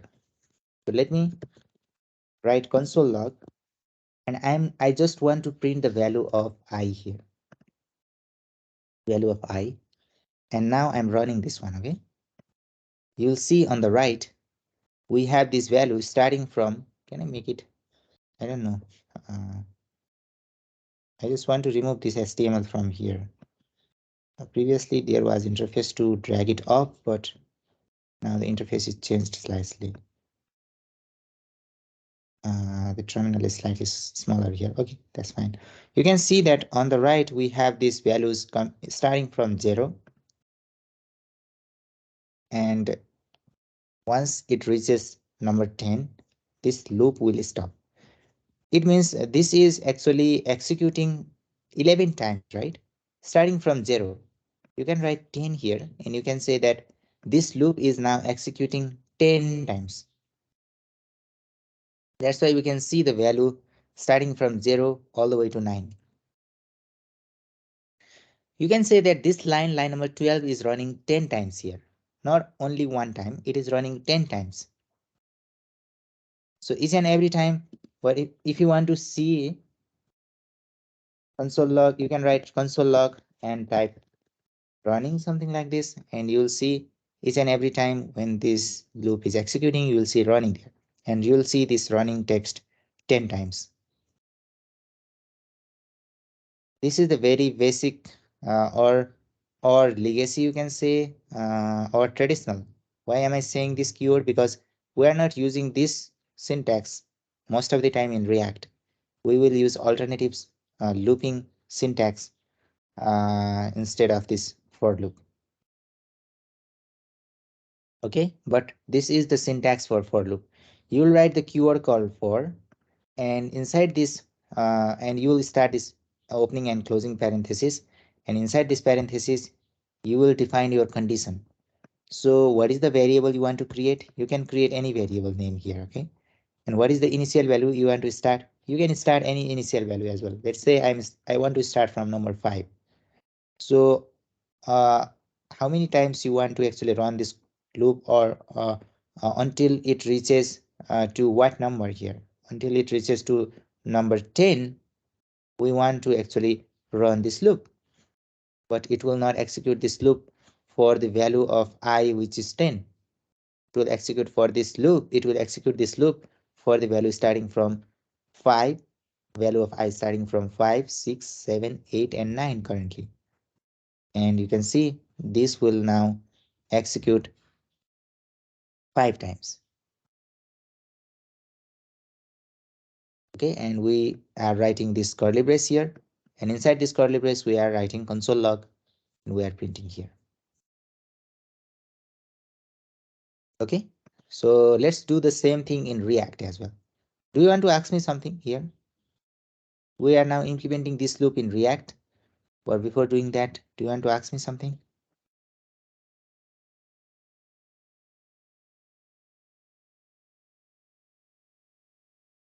Okay, then let's go and do this thing in React. You can just copy this code from here and just paste it here, because this is the location for JavaScript, right? I told you previously, you can write JavaScript here. Now, if I save it now in the console, you will see the same thing. Running 5, running 6, running 7 until 9.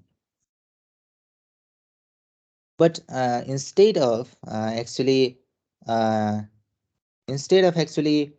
printing it on the console, we want to print these numbers somewhere here. But before doing that, we need to be familiar with something called map method in array. Okay, so this is a for loop. So what you can also do is, currently let's do one thing here. Let's say we have some numbers here. Let's say I have numbers 10, 11, 12, 13. I'm randomly writing these numbers, okay? And let's store this value in numbers variable. Now, if you want to actually loop over this array, what I want to do is I want to print these numbers in my console here. So can you guys, somebody help me? What should I do here inside this loop? Number.length. Yeah, I want to print these numbers, every numbers, 10 on the console, 11 on the console, 12 on the console. Yeah, You can instead of just put 10, like I equals 10 numbers.length, and you can put I equals to 0, and you Okay, can right just here, instead of 10, I need to write numbers dot length, right? yeah, It starts from 0. 0, okay. And then inside this loop, Console.log, little console dot. You can print the I. can I I print mean, I? yeah, that's the no, index. no, it's like numbers, and inside number, you should print the index. Yeah, I want to Wait, actually access the element. That's why just print I inside this index, inside this number, right? Yesterday we saw how we can access this element, right? We need to write numbers, and in that large bracket, in that square bracket, we need to write 0 index number. 0 index means 10, 1 index means 11, 2 index means 12, right? Currently this I is also starting from 0. So it will first become numbers 0, it means 10. Later it will become 1, 2, 3. So let's see if we can get these numbers in our console or not. Yeah, we can now get these numbers in our console, right?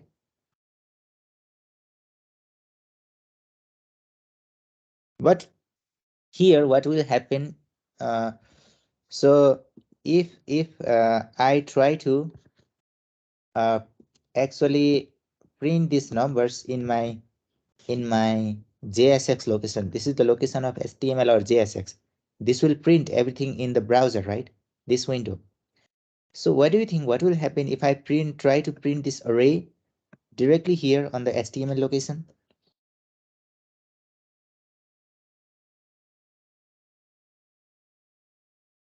Will it work, or what will happen here?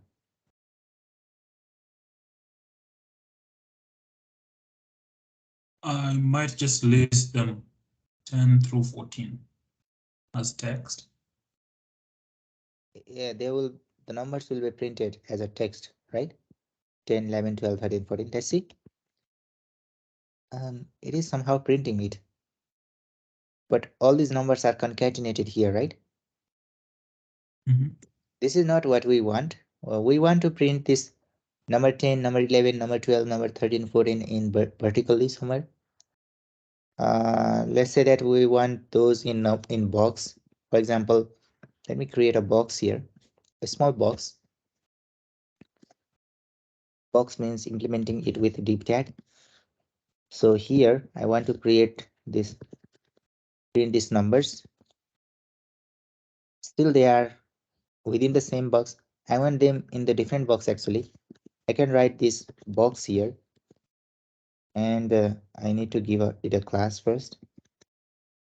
Class name is box, and I can write background color to red and the color of the text to white.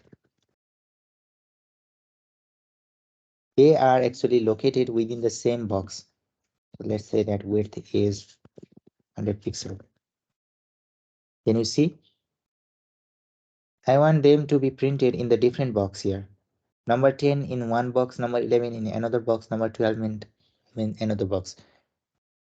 Essentially, I want to create how many elements? 1, 2, 3, 4, 5. I want to create 5 boxes, means I want to create 5 div elements here from the single div element here, because this is a repetitive, right? I can do it here in this way, for example, in this way, right? I have 5 div. Now what I can do is print number, the first number here in this box, second number here. This seems to be not a good approach, but at least I can do it, right? Now they are printed in the individual box. Let me add some margin here so that we can see the separate box. Margin top, maybe 2 pixel, really small margin. And I can decrease this to 30 pixel. And you can write something called text align and move this to the center.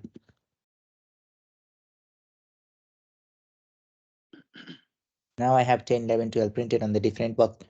But this is a repetitive, right? This is something like function, right? We're writing, we can create one function which can print this, which can actually print this at a single call. This is a repetitive things. Actually, this is not how we do in programming. We will not write repetitive things multiple times. This is called do not repeat yourself. That is dry. You can sometimes actually hear this term, dry concept. We don't want to repeat ourselves in programming most of the time. So we want to actually have this coming in the window using a single div. Okay, can you guess how we can implement this? Any idea, guys? Using the We map. We can use math function or the same for loop condition in the JSX section. Okay. So we can use that for loop right here inside JSX. That is important point actually. Let's try to do that. Later we'll move in some alternate approach actually. Let me cut this. And can I paste it directly here? Or do I need to do something before? You can assign it to a variable, maybe a div, and then use that instead of the whole function, right? Okay. So what you are trying to say is assign it to variable. Okay, let's try to do that as well. But first let me do it here.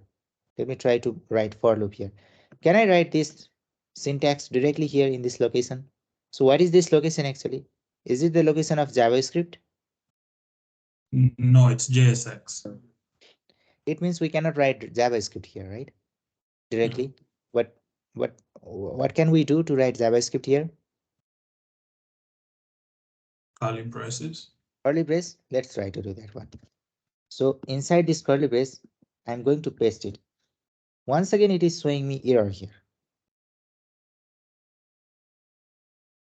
But isn't that right? Previously, I told you that you can write curly brace here in this location and, oh, sorry, not this. You can write curly brace here in this location and paste, write your JavaScript code. Isn't that correct? But what is happening here? Currently, I am pasting this code here inside curly brace. This is a JavaScript code, right? But it is not working. Can you guess why is this happening?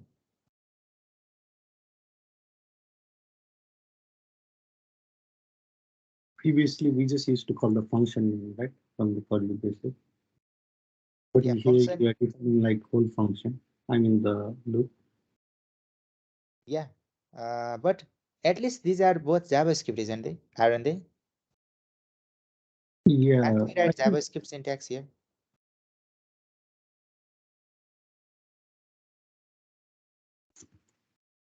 Yeah, if you remember, I may have told you that we can only write JavaScript expression here, not every JavaScript code. Okay, JavaScript expression and JavaScript statement are different. Expression means value, statement means no value. Does this for loop have any value? Can I print this for loop in console.log and see something here on the console? Doesn't make any sense, actually. This whole for loop doesn't have any value. It is doing something inside here, but this for loop doesn't have value here. Similar to this number, this number is having some value, right? Can I do this one? Just tell me.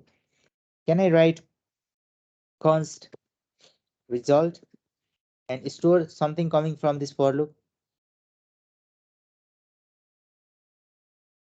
Actually, this is not having any value.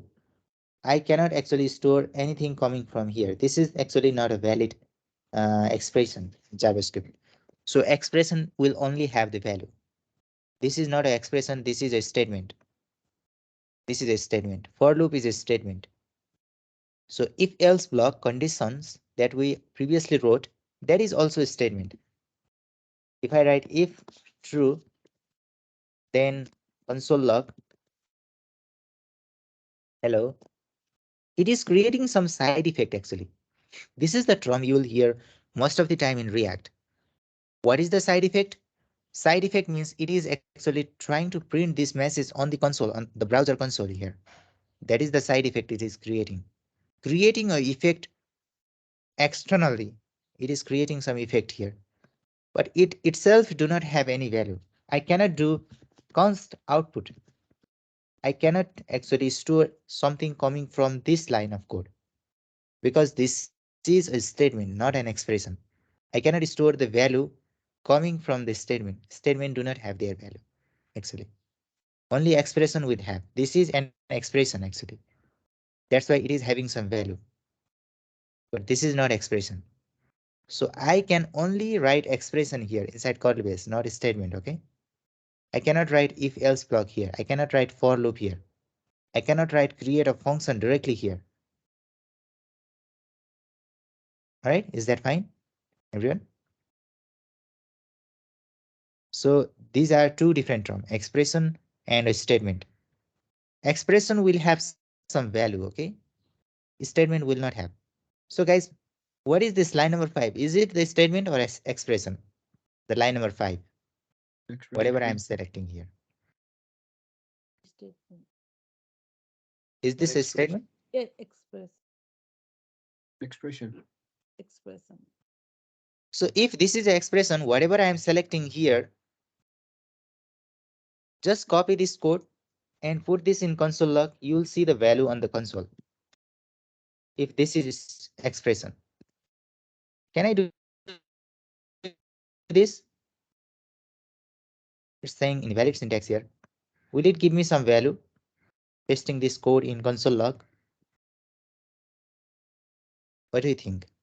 No, you can't have. I mean, you can't put it under like console log, console number. Yeah, it means it is not You an expression. put like number there. Right. We only put numbers here. That's why only numbers is expression. I am asking you the whole thing here. This is an statement, right? Sorry, this is a statement, but this is an expression. So statement can have expression, but the whole thing is not an expression. You understand what I'm trying to actually show from here? I don't understand. Yeah. If you want to print something on the console, then you will need to have expression. So there is a really easy way to actually see if something is expression or not. Just write something on the console and you will see the same thing on the console, right? If that is an expression. That's why this number has value, it is expression. But if you try to copy the whole code here, this line here, and put it in the console, then you cannot get this value. You don't have any value, right? It is showing you some error, providing you some error. That's why this is not an expression. It is a statement. So statement will not have value. That's why you cannot actually print it via console. Okay? Okay. There will be value or there will not be a value. If there is no value, then that is not an expression. It is really easy to understand. So it doesn't make sense as well writing this code here inside console log. We can at least write numbers here to print these numbers in the console. That's why this is an expression, but we cannot print this in the console. That's why this is not an expression, okay? You need to make sure whether that is expression or not. Is it fine now?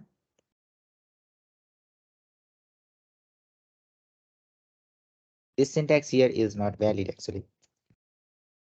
And this syntax here down here is also not valid. So then just tell me, can I now copy this line of code and directly I need to first go to curly brace, go inside curly brace. It is already here. Now I'm in the location of JavaScript. And can I now paste it here? No. No, why? Because it's a statement and not an expression. Yeah, it's an statement. It's a statement. That's right. That's right. Now I cannot do this. That's why I cannot do this. Okay. You can only print something which has some value here. That's why I can only print numbers here. That is the one takeaway. The another thing is somebody told me to store that value in some variable. That is also important, I think. Let me copy this line of code.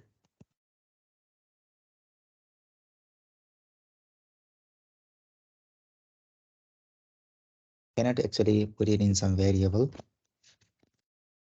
But what I will do is I will now create a variable const. So this will be a single number. I can say you can type anything. Okay. Initially, it is not having some value. So can't I make a variable without a value? It is showing me some error, but can't I do this? If you are coming from other programming language, you may create some variable without a value, right?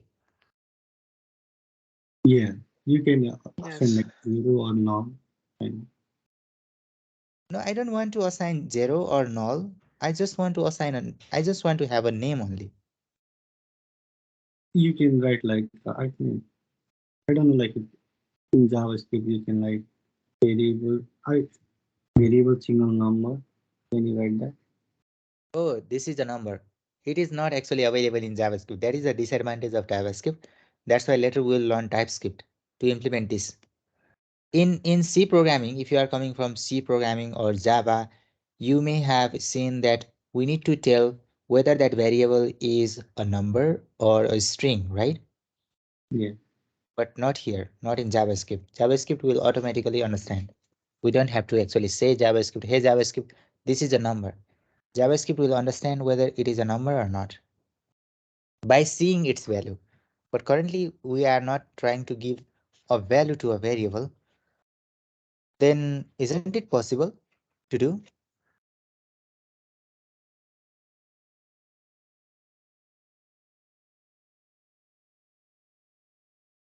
Actually, this is because of this keyword called const. So what is that const actually? Constant. Constant. Constant means always same, right? We cannot change in future, right? Yeah. Yeah. So it means we are creating a constant variable. Then what is the value of that constant variable? It needs to have a value because later we cannot actually assign a value to this constant variable. We cannot add a value. That's why it needs a value initially, because we are creating a constant variable. We cannot create a constant variable without a value in JavaScript, okay? So we need to have some value here.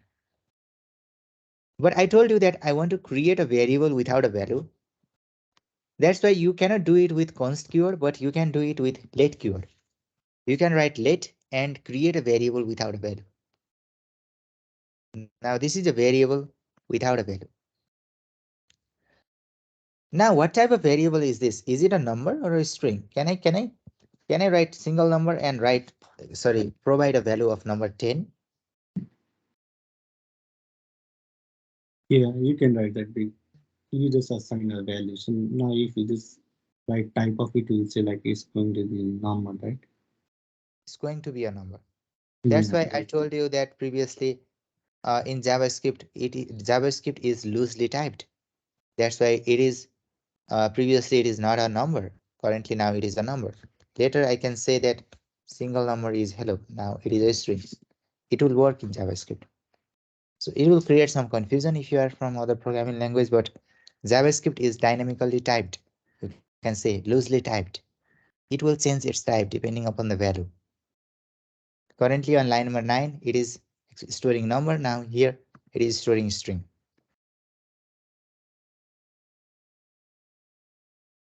Okay. So we'll see that effect as well slowly.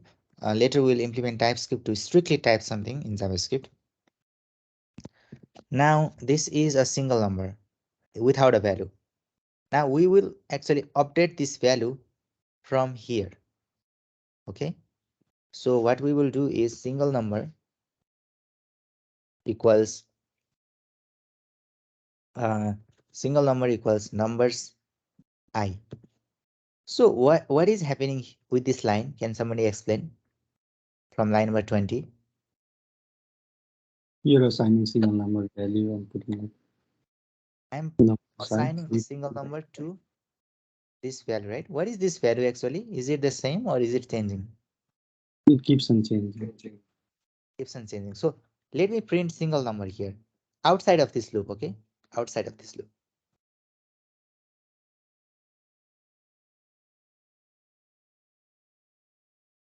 So what do you think? Will this be updated when this is actually updating a single number each and every time?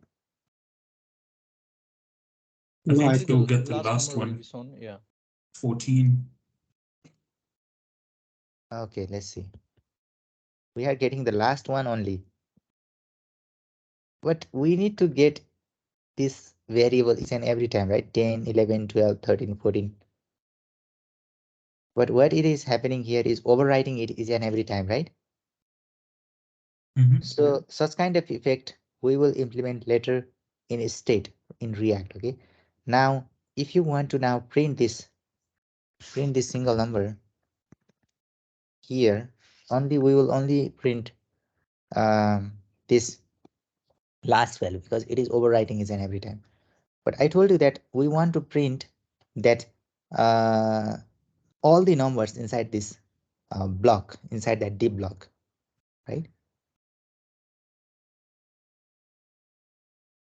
Okay, just let me know how I can implement it here. So I'm muting for a minute, guys. I think I have some situation on the background here. Let me fix it and I'll get back to you. Okay? Give me a minute, guys.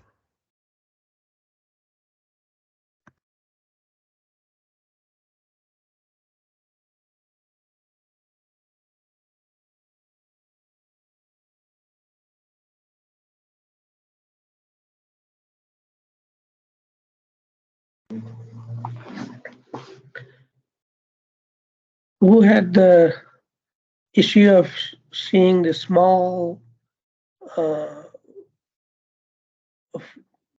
font in the coding?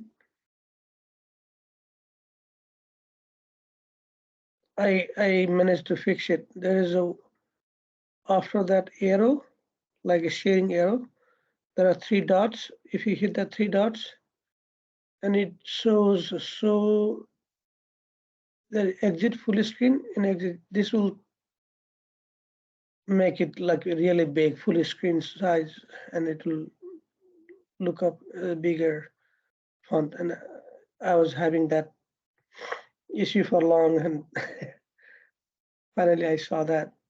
त्यो share गरिदिउँ नि त बरु हामीलाई सजिलो होला जसलाई जस्तो म सेयर गरिदिउँ त हेर्नुहोस् है ल मलाई चाहिँ तर जसलाई भएको छ उसले हेर्न मिल्यो नि त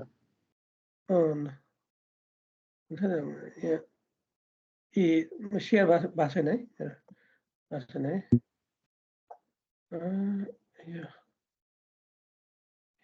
सेयर गर्ने यो भएन माथिपट्टि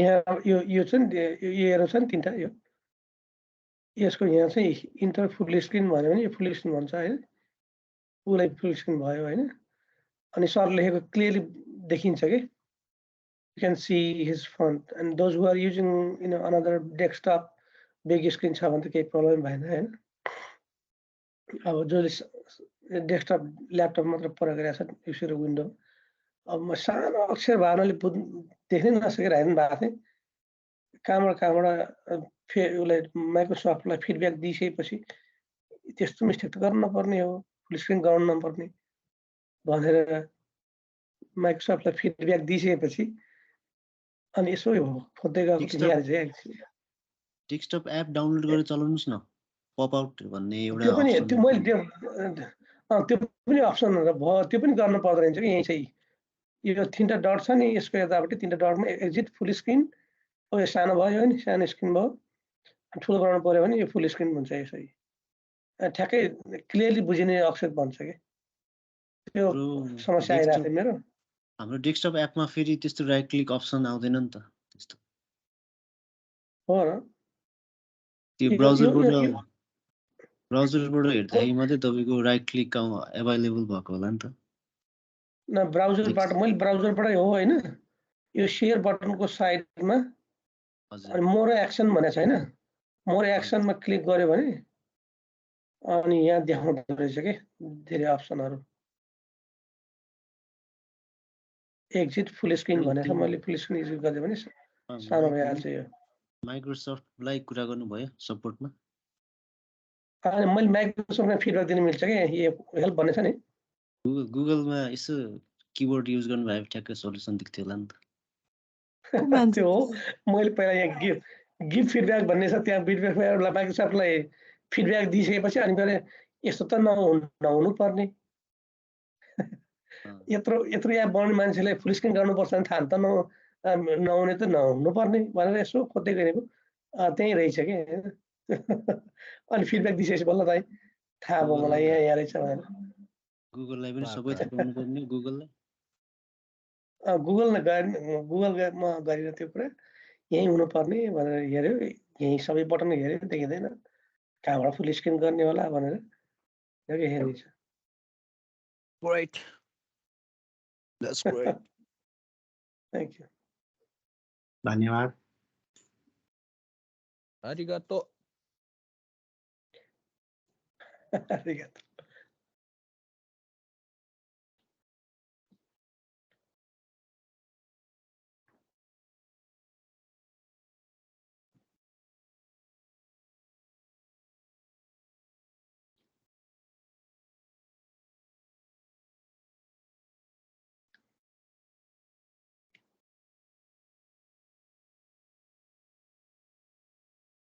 रिएक्ट नेटिभ र योमा के फरक हुन्छ र React Native is more used for like mobile apps, and this React is for more for like web development.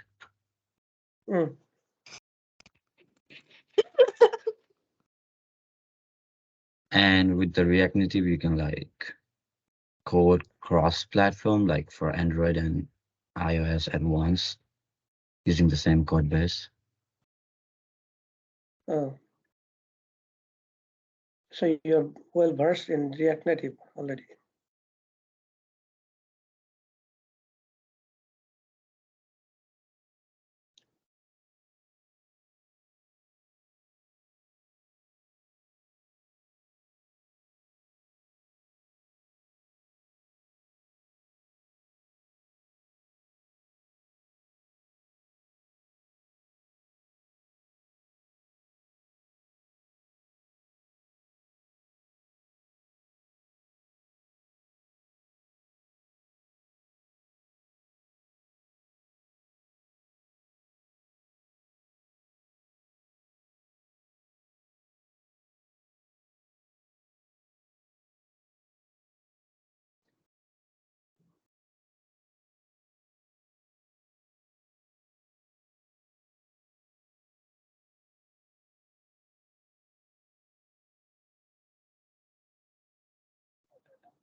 Hey guys, I'm really sorry. Took a lot of time to fix something on the background. So yeah, someone is coming to my home and I was asking. Yeah. So let's do them together. So did you try to find some solution how we can implement it? We can use push.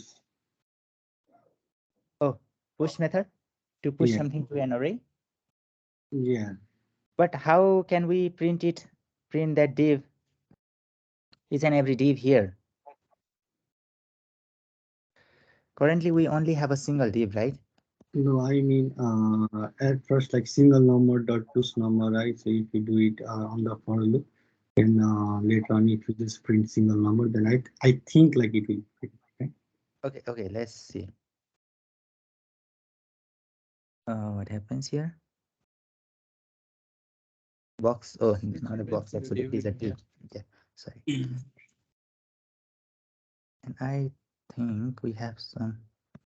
Actually, it is div of class name box.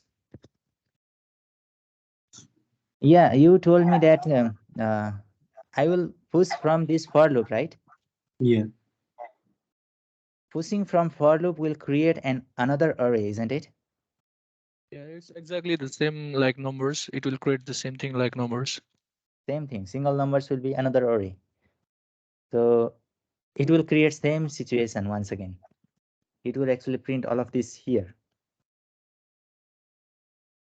So that's why we need to implement another looping method in JavaScript, which is really important in React. Okay, we use it all the time in React. And somebody already told me previously, we will need to use that map method, right? Mm-hmm.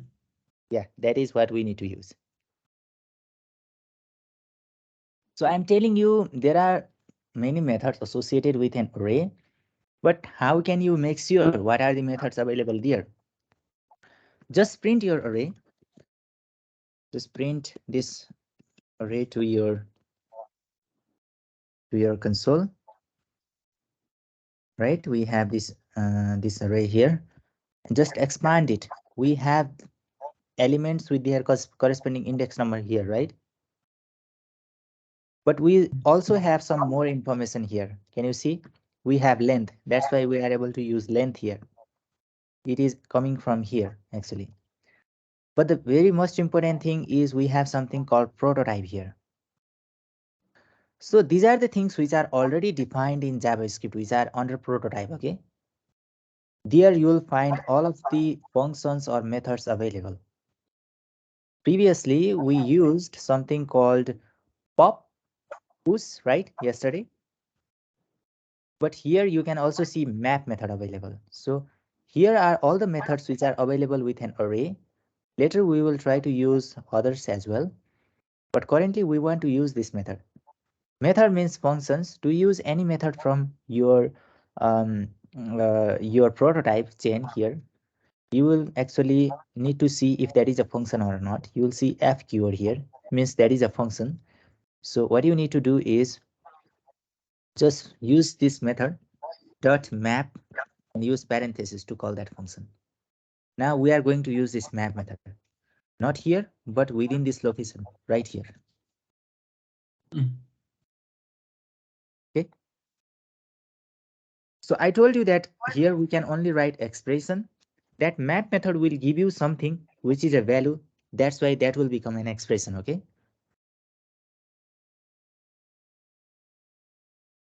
So with numbers, we already saw that there are many methods available with numbers. Numbers is an array, right? These are the methods available with array. One of them is the map method. This is really important in JavaScript, in React actually. So I'm going to delete this div for now, for a moment. I'll later write it. But directly I want to go inside JavaScript, and with numbers, I want to use this map method here.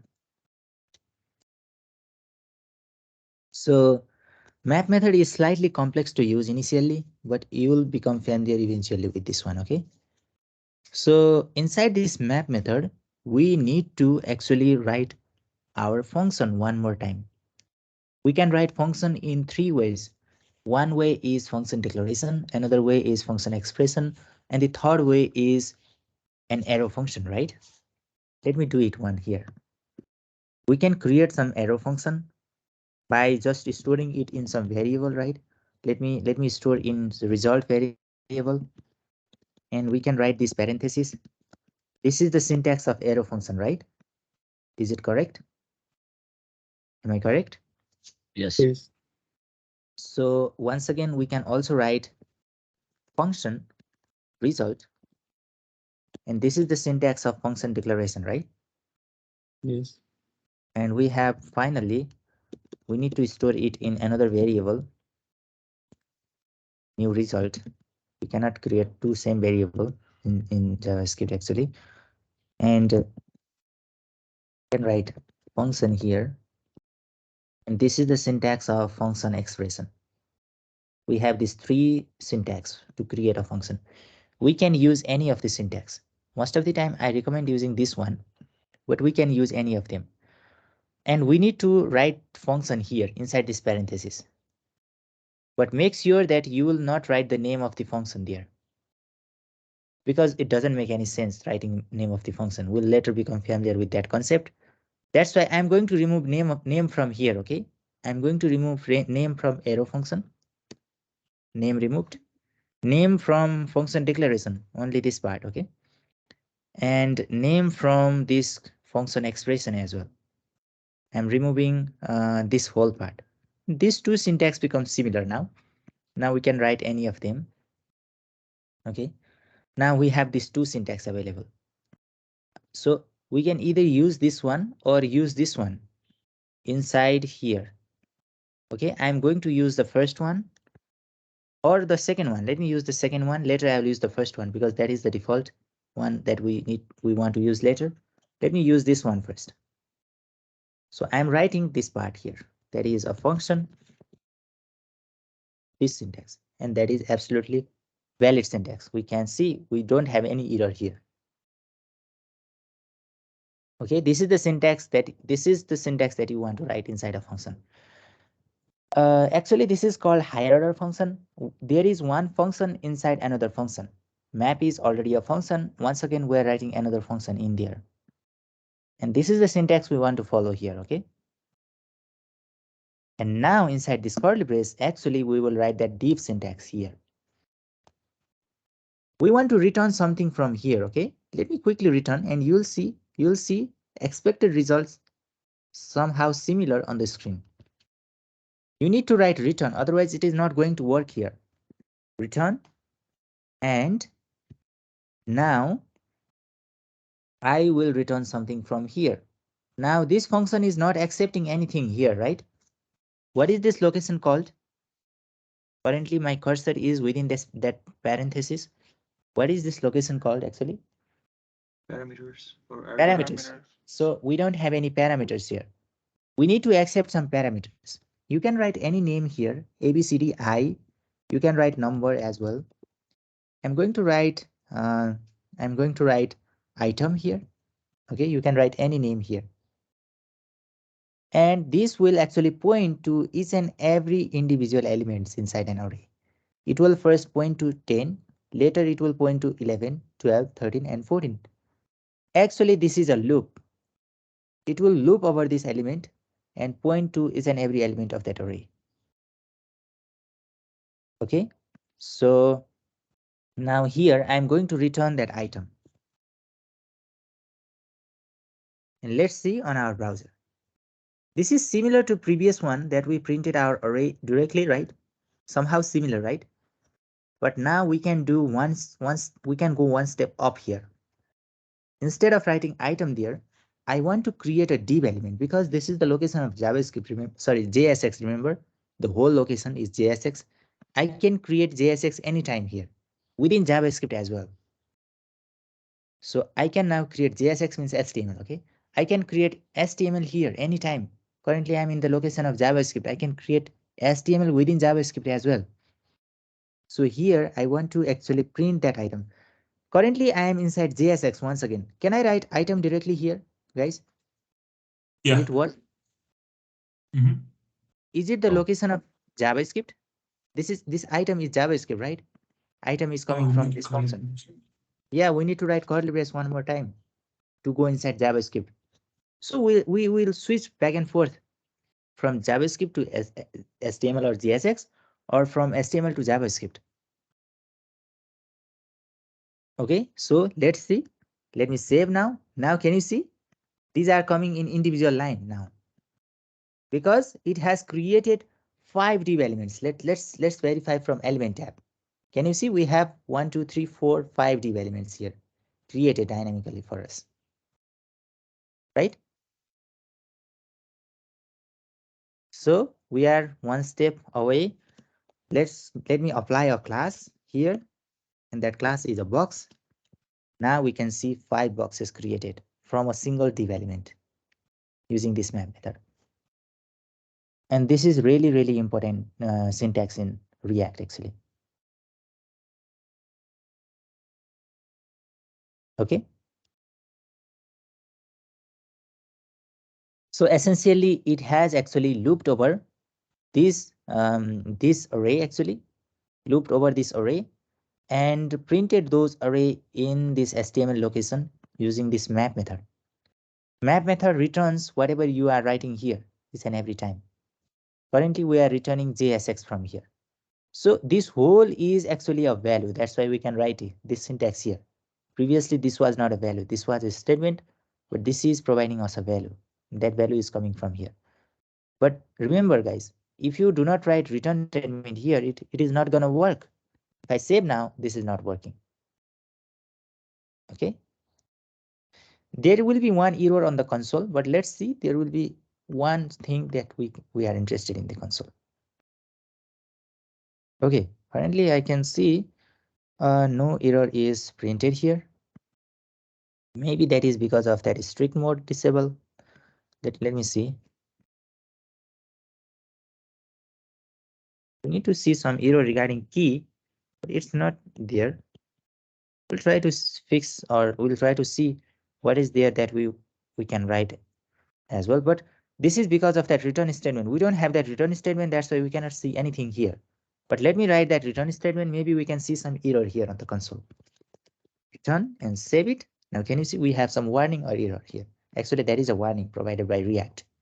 It says that if you are writing this such kind of syntax in React, then you need to write key here as well. That is the default behavior of React, how it works. Okay. If you do not write key, it cannot actually remember the order of this div element, whether it is on the first, whether it is the first div element or the last one. It cannot track the order. That's why we need this key value. So key should be unique each and every time. That's why the location of parameter, at the location of parameter, the first parameter was the item itself. It is pointing to each and every item. It is pointing to each and every element. And the second parameter is the index number. This is the default thing which is provided by the map method. Okay. We are not creating it. This is provided by JavaScript. The first one is pointing to this element. The second one is pointing to the index number of the element. This is I. That's why I can write I here. Now that error is gone, and we have this div element for each and every values inside an array here. Okay. In this way, we can actually implement array with JSX. And this is really important. We will do as a React developer these things all the time, actually. I told you that we can write here that another syntax, right? This arrow function as well. Actually, that is the recommended one I said as well, right? Because with this syntax, we don't need to write function. We don't even need to write this curly brace here. Remove this one from here, remove this one from here. We don't even need to write this return statement from here. And no semicolon here. Finally, this is a clean, neat syntax that we can use, and the result should be the same. Let's see. We have some problem. Let me fix this one. So item is not defined. The arrow. Oh, I missed that arrow. Sorry. I missed that arrow here, right? Yeah, it should work now. Yeah. Now you can write any HTML here, any HTML. You can actually even create one h1 instead of div here, h1. And you'll see they will become slightly larger. You can actually write any HTML here. That HTML will be applied only for each and every element here, one at a time. You can say that, and let me increase the width here, width a little bit, 100 pixel, let's say. And what you can do is you can write in the curly brace, I can write element here. Outside, this is HTML, and in the curly brace, I need to write JavaScript that is coming from here. I is element number, right? And you can see this is element 0, which is 10. I need to actually write, let me do it within another, or I can at least create a, I can at least have some space here. Actually, it will work in this way, but you can actually manipulate however you want. Okay, here, this is just to display something on the screen. So element 0 is 10, element 1 is 11. You can say I plus 1, and it will say element 1 all the way to 5 here. And we are actually printing their values. Now it is the matter of displaying here within HTML. This is the location of HTML. You can actually manipulate however you want, but we are actually combining JavaScript with HTML here in React with the help of map method. Okay, we can only use this map method with array. We cannot use this map method with number.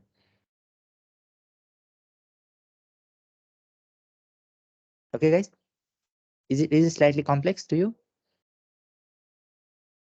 Do you have some difficulties understanding this map method?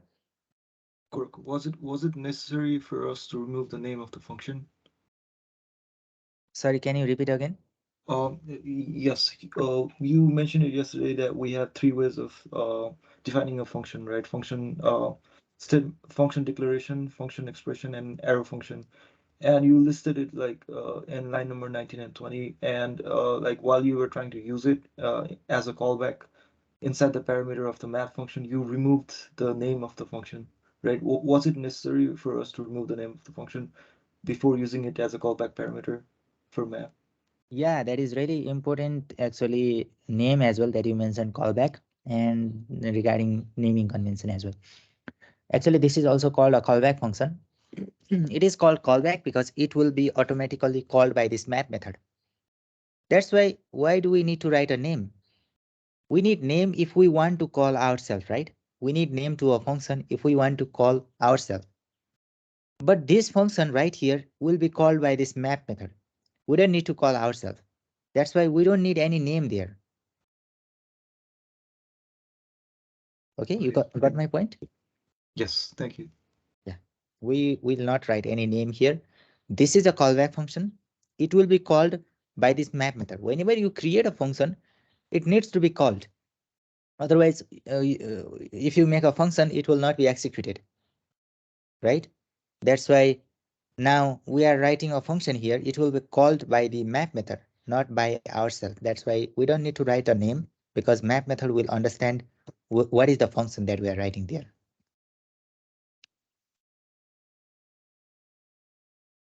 All right, any other questions?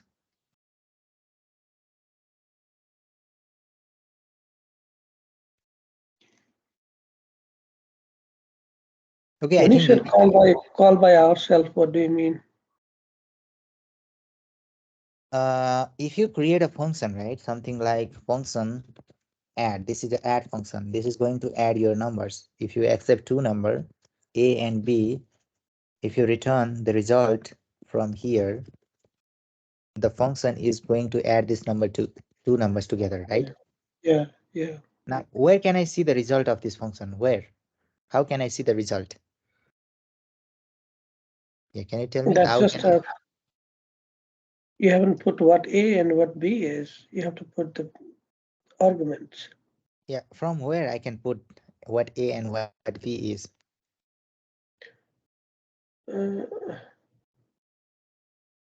I need to actually use this function name, right? Yeah. Somewhere. That is what I am saying, referring to as calling ourselves, calling myself, or calling somebody who is actually creating, writing this function, right? You need to write the same name here.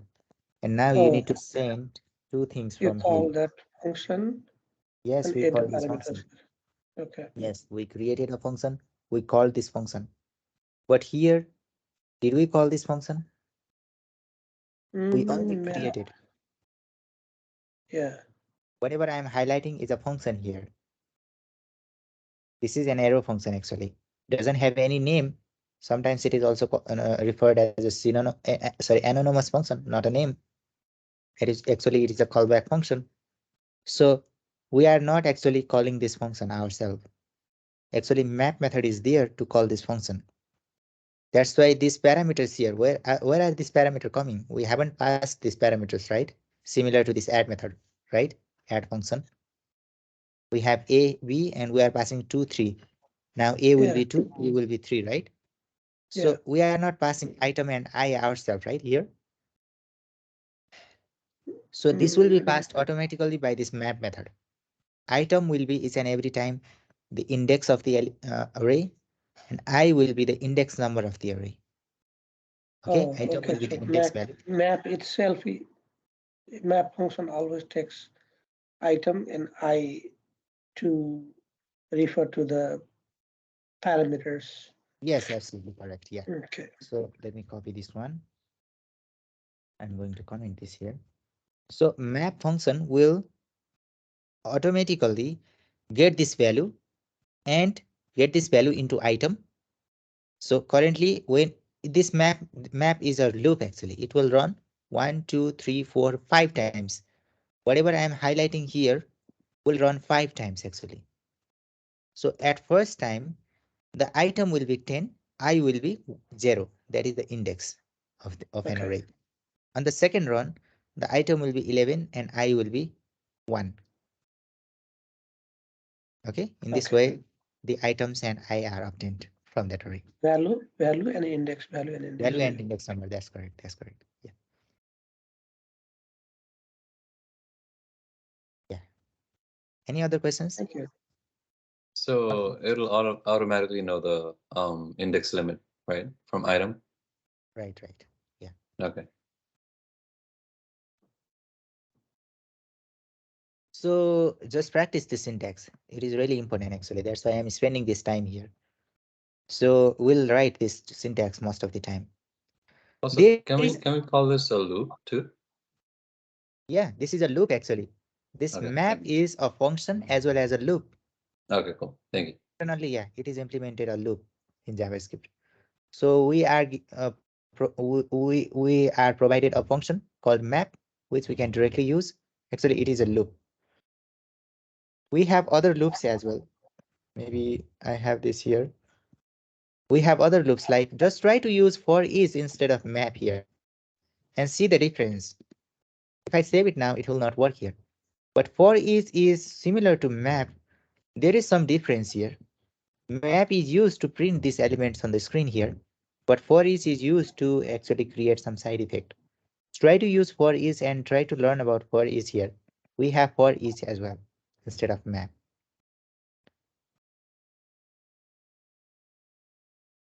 Okay, guys, then can we end this session here for today? And one more question. Yeah. And the div element after that map is key. You said key is needed because it does not know the sequence of that boxes, right? That's why you need to have a key. And then element 1 plus 1, I plus 1 or 1 plus 1, what is it? This is I actually. I'm writing I plus 1 because I will be initially 0. That's why I'm making it 1 initially. Okay. Oh, is that a index? Yeah, that is I is an index number. Index. Yeah, index. Okay. All right. I'm actually writing key here because in the real world app, we can implement such thing within e-commerce as well, right? In e-commerce, we have an option to choose some products. And after we choose some products, they will actually go into our cart. Am I correct? Products will be in our cart. Let's say that we have selected 5 products. Now these products are within our cart. We can click on that cart or checkout or cart, and we can either update this product or check out with our current order. Let's say that I don't want this first product in that cart. I want to delete this first product. I only want this 4 product. What I will do is delete this one. There will be some interface here to delete this product. And then I will have 1, 2, 3, 4 remaining.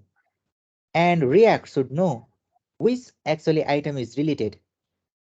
It will track those elements or items with the help of key here. Okay, that's why we need key there. If you don't write key there, then it will show you some warning here. It will work, but it will also show you some warning. Hey, each child means this div element, each child should have a unique key prop. Just write a unique key prop there. Okay. Anything else, everyone? I had a question. I don't know if you have the time. Sure, please. Please ask me. Yeah, I was trying to work on a button, and for some reason it wouldn't take the CSS I was trying to add to it. It says something like user agent style sheet. I don't know if you have any idea what could be wrong with that. Okay, then let me come back to you. Okay, let me first commit this one, and will you share your screen? Sorry? Will you share your screen if possible? Let me see if I can. I'm on a different computer.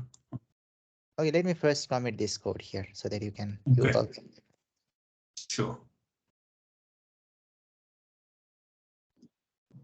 Hi, this is Binod, and I have a real quick question. Yeah, yes, Binod. Can you elaborate a little bit more about this for statement? Like how is it like connecting with those This statement is actually writing something here. So you can say in that way as well. We are writing some code here, right? Are we getting something from this code or not? You need to make sure. So I am writing this line of code here, and are we getting something from the highlighted area, or are we getting something only from numbers? We are getting something means some value only from numbers, not from this highlighted area. If you want to store the value that we are getting from this line number 5, we will only use numbers. We will not use the whole line. Statement means just writing your code, not caring about what value is coming from there. So expression means actually a value. Within your statement, you may have an expression. So here you can see numbers, which is having a value. That's why you will pick one of the variables or one of the value, then that will become expression. Expression just means a value. Okay, if you have value, then you can write that here. Otherwise, you cannot write. Okay. Yeah, just see if you can explore something more by searching in Google or somewhere, and let me know if you still have some issues tomorrow. You know. Okay. Thanks. Yeah, somebody is asking me previously. I don't know who is what it was. Peter. I think Peter. Peter, okay. Hello, Peter. Are you here?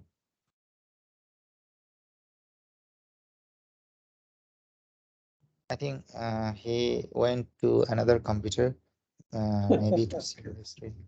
Yeah.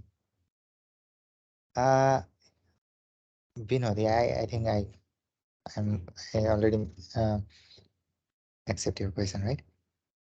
So, is there anything more, guys, that you want to ask me here? That may be any general question, okay? You can ask me anything. Maybe at the end or before starting our session, you can ask me any general question.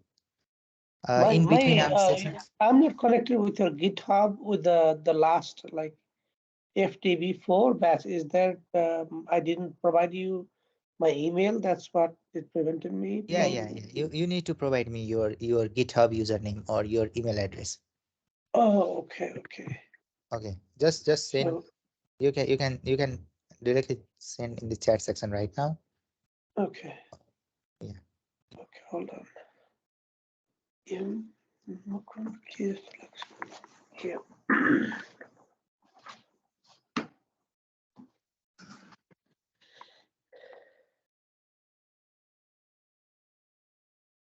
Okay, guys, then I think we will meet tomorrow. I'll get back to you, Peter, tomorrow. I think we lost your connection. We have off tomorrow. Oh, is it now? Thanksgiving. What is it tomorrow? Thanksgiving. I think Peter is here. Let me accept him. But tomorrow is Thanksgiving. Okay. Yeah, Peter, can you hear me? Yeah, I can hear you. Just trying to sign in so I can share. I don't know if you can see me. I'm seeing you, but are you trying to share your screen as well? Yeah, just a moment. I was just trying to get into a different lab computer. I was on my desktop on the project I was working on. Oh, come on. It's just taking a minute to come up. I'm not yet in Teams. Oh, okay, sure. Maybe we can talk with others in the meantime. Okay. Yeah, Mukund, did you send me your email already? Email or what? Email or username? Both. Any. Okay, I'll send both of it. Okay, this will work. Thank you. Let me quickly add you to the repository that we are working currently. Maybe I need to go somewhere here.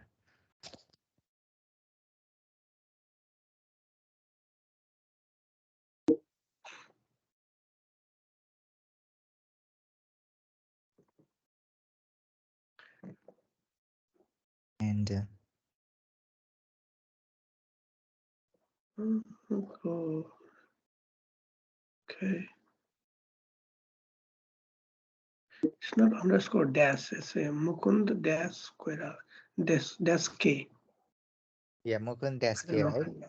Yeah. Okay, I sent you invitation. Maybe you can check your email right now. It will. Okay.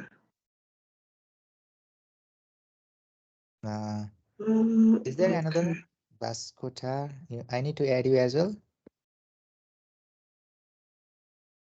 Okay. I think I need to add you. Send me an email. Okay, sure.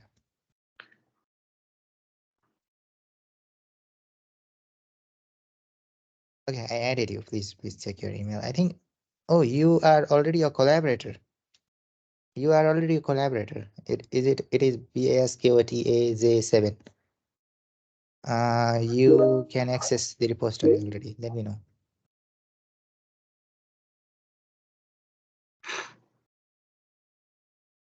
Okay then. Peter, are you here with me? You are muted, I think. Your microphone is muted. I think I cannot hear you. Okay, there we go. So let me share my screen. One moment. I've never done this before.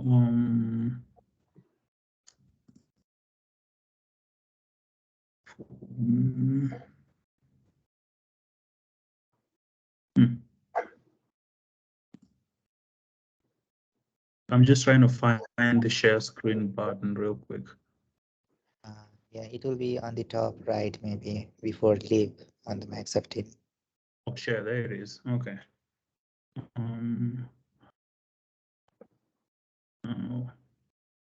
Are you trying to share your screen? Yeah. Yeah, there is one after video, and there's a microphone, and then arrowhead box with the arrowhead. I saw Yeah, it. Just and then once you click it, and it will give you a screen share button, like the maybe button desktop window, and you have to click that again, and then once again you highlight that screen, and then it can share like a three-step entire screen, and share button gets highlighted. Okay, yeah, I think I see it. Share. Yeah, it wants me to update something. Just a moment. I think my software is a little out of date. Maybe you can do that later. You can click no or something like that. Is it asking you to update? Okay. I think I got it. Can you see my screen? Yeah, I can see it. Yeah. Maybe that is the permission issue. All right. So, sorry. That may be the permission issue in Mac previously, right? Something you need to enable from setting to share your screen. Yes. Okay. Can you see it? Yeah, I can see it. I can see it now. All right. So I was trying to work on this button and I was getting an error. What did it say? I'm on another computer. Just a minute. Yeah, for some reason the changes were not taking effect on that. And when I went to inspect, let me just maximize this. Okay, why is it inspect not working? Because this is from Safari. Inspect element is by default. Oh, right. Need to be in Chrome. Okay. I just copy that to go to Chrome.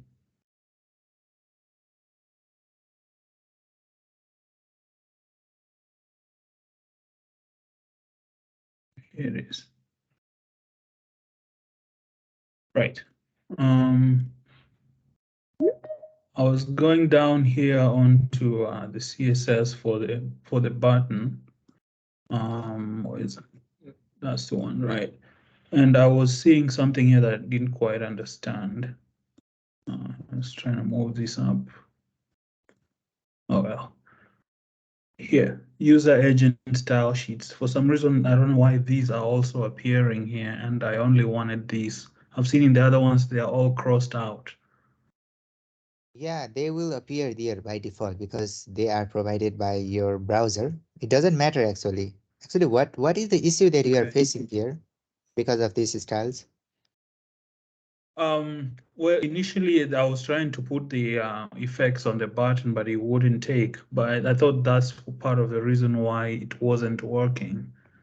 But I guess it's okay now because I see they are active now. But initially they wouldn't take. They would just say defaulting to all these down here. Yeah. Yeah, actually. Yeah. Yes, Peter, please. The other question I had was, is there any way you could change the size of an image? Yeah, you can use width and height to decrease or increase. Actually, yeah, let me quickly actually add something to that. Image is an inline element, and we cannot use width and height to inline element. But image is an exception. Image is something which is different from other inline element. That's why you can use width and height to image actually. but it needs to be on just the image, not anything in line, right? Yeah, it needs to be just an image. You can either give a class to your image or directly select your image from CSS. You can actually add some CSS. Mm. Okay. All right. Okay. I think that the other question I had, I don't know if you have the time. Sorry, I don't want to take all the time. Yeah, you can ask me real quick. Maybe we can talk later if that is a long question. Okay. I was importing an image. Was it an image? A font, I believe. The one you showed, like one you showed us the other day. I think it was in app.css, right up here. These ones. And I got a warning. It said something like, let's see real quick. Come on. Somewhere on console.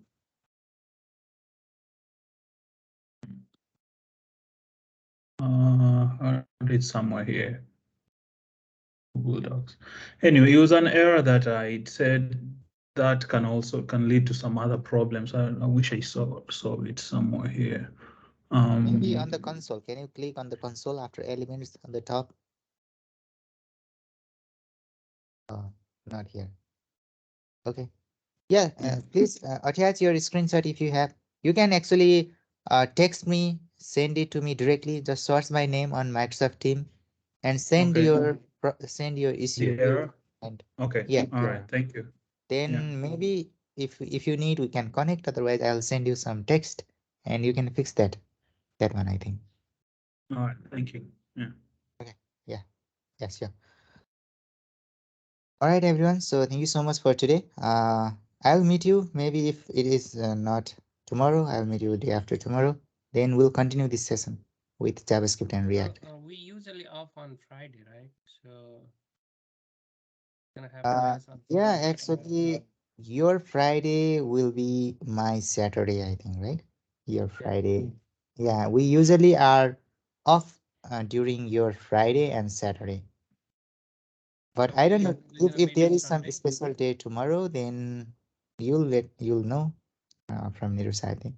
Otherwise, we'll continue our session from Monday to Friday here with my time, but your Sunday to Thursday. Is it correct? Yeah. Okay. Yes, Gaurav. So tomorrow, Friday, and Saturday is holiday. Oh, okay. We have holiday 3 days, right? Tomorrow, day after tomorrow. Yes. And okay. Okay. Yes. Okay, guys, then you have a lot of time to practice yourself. Maybe I should add another assignment to you then. You have 3 more days. Yeah. Okay. Yeah. Thank you. Thank you, guys. Goodbye. Have a good day. Thank you. Thank you, everyone. Good night. We have 3 days holidays, and please fill the feedback form. Yes, and please submit the assignment. Thank you. Good night, everyone.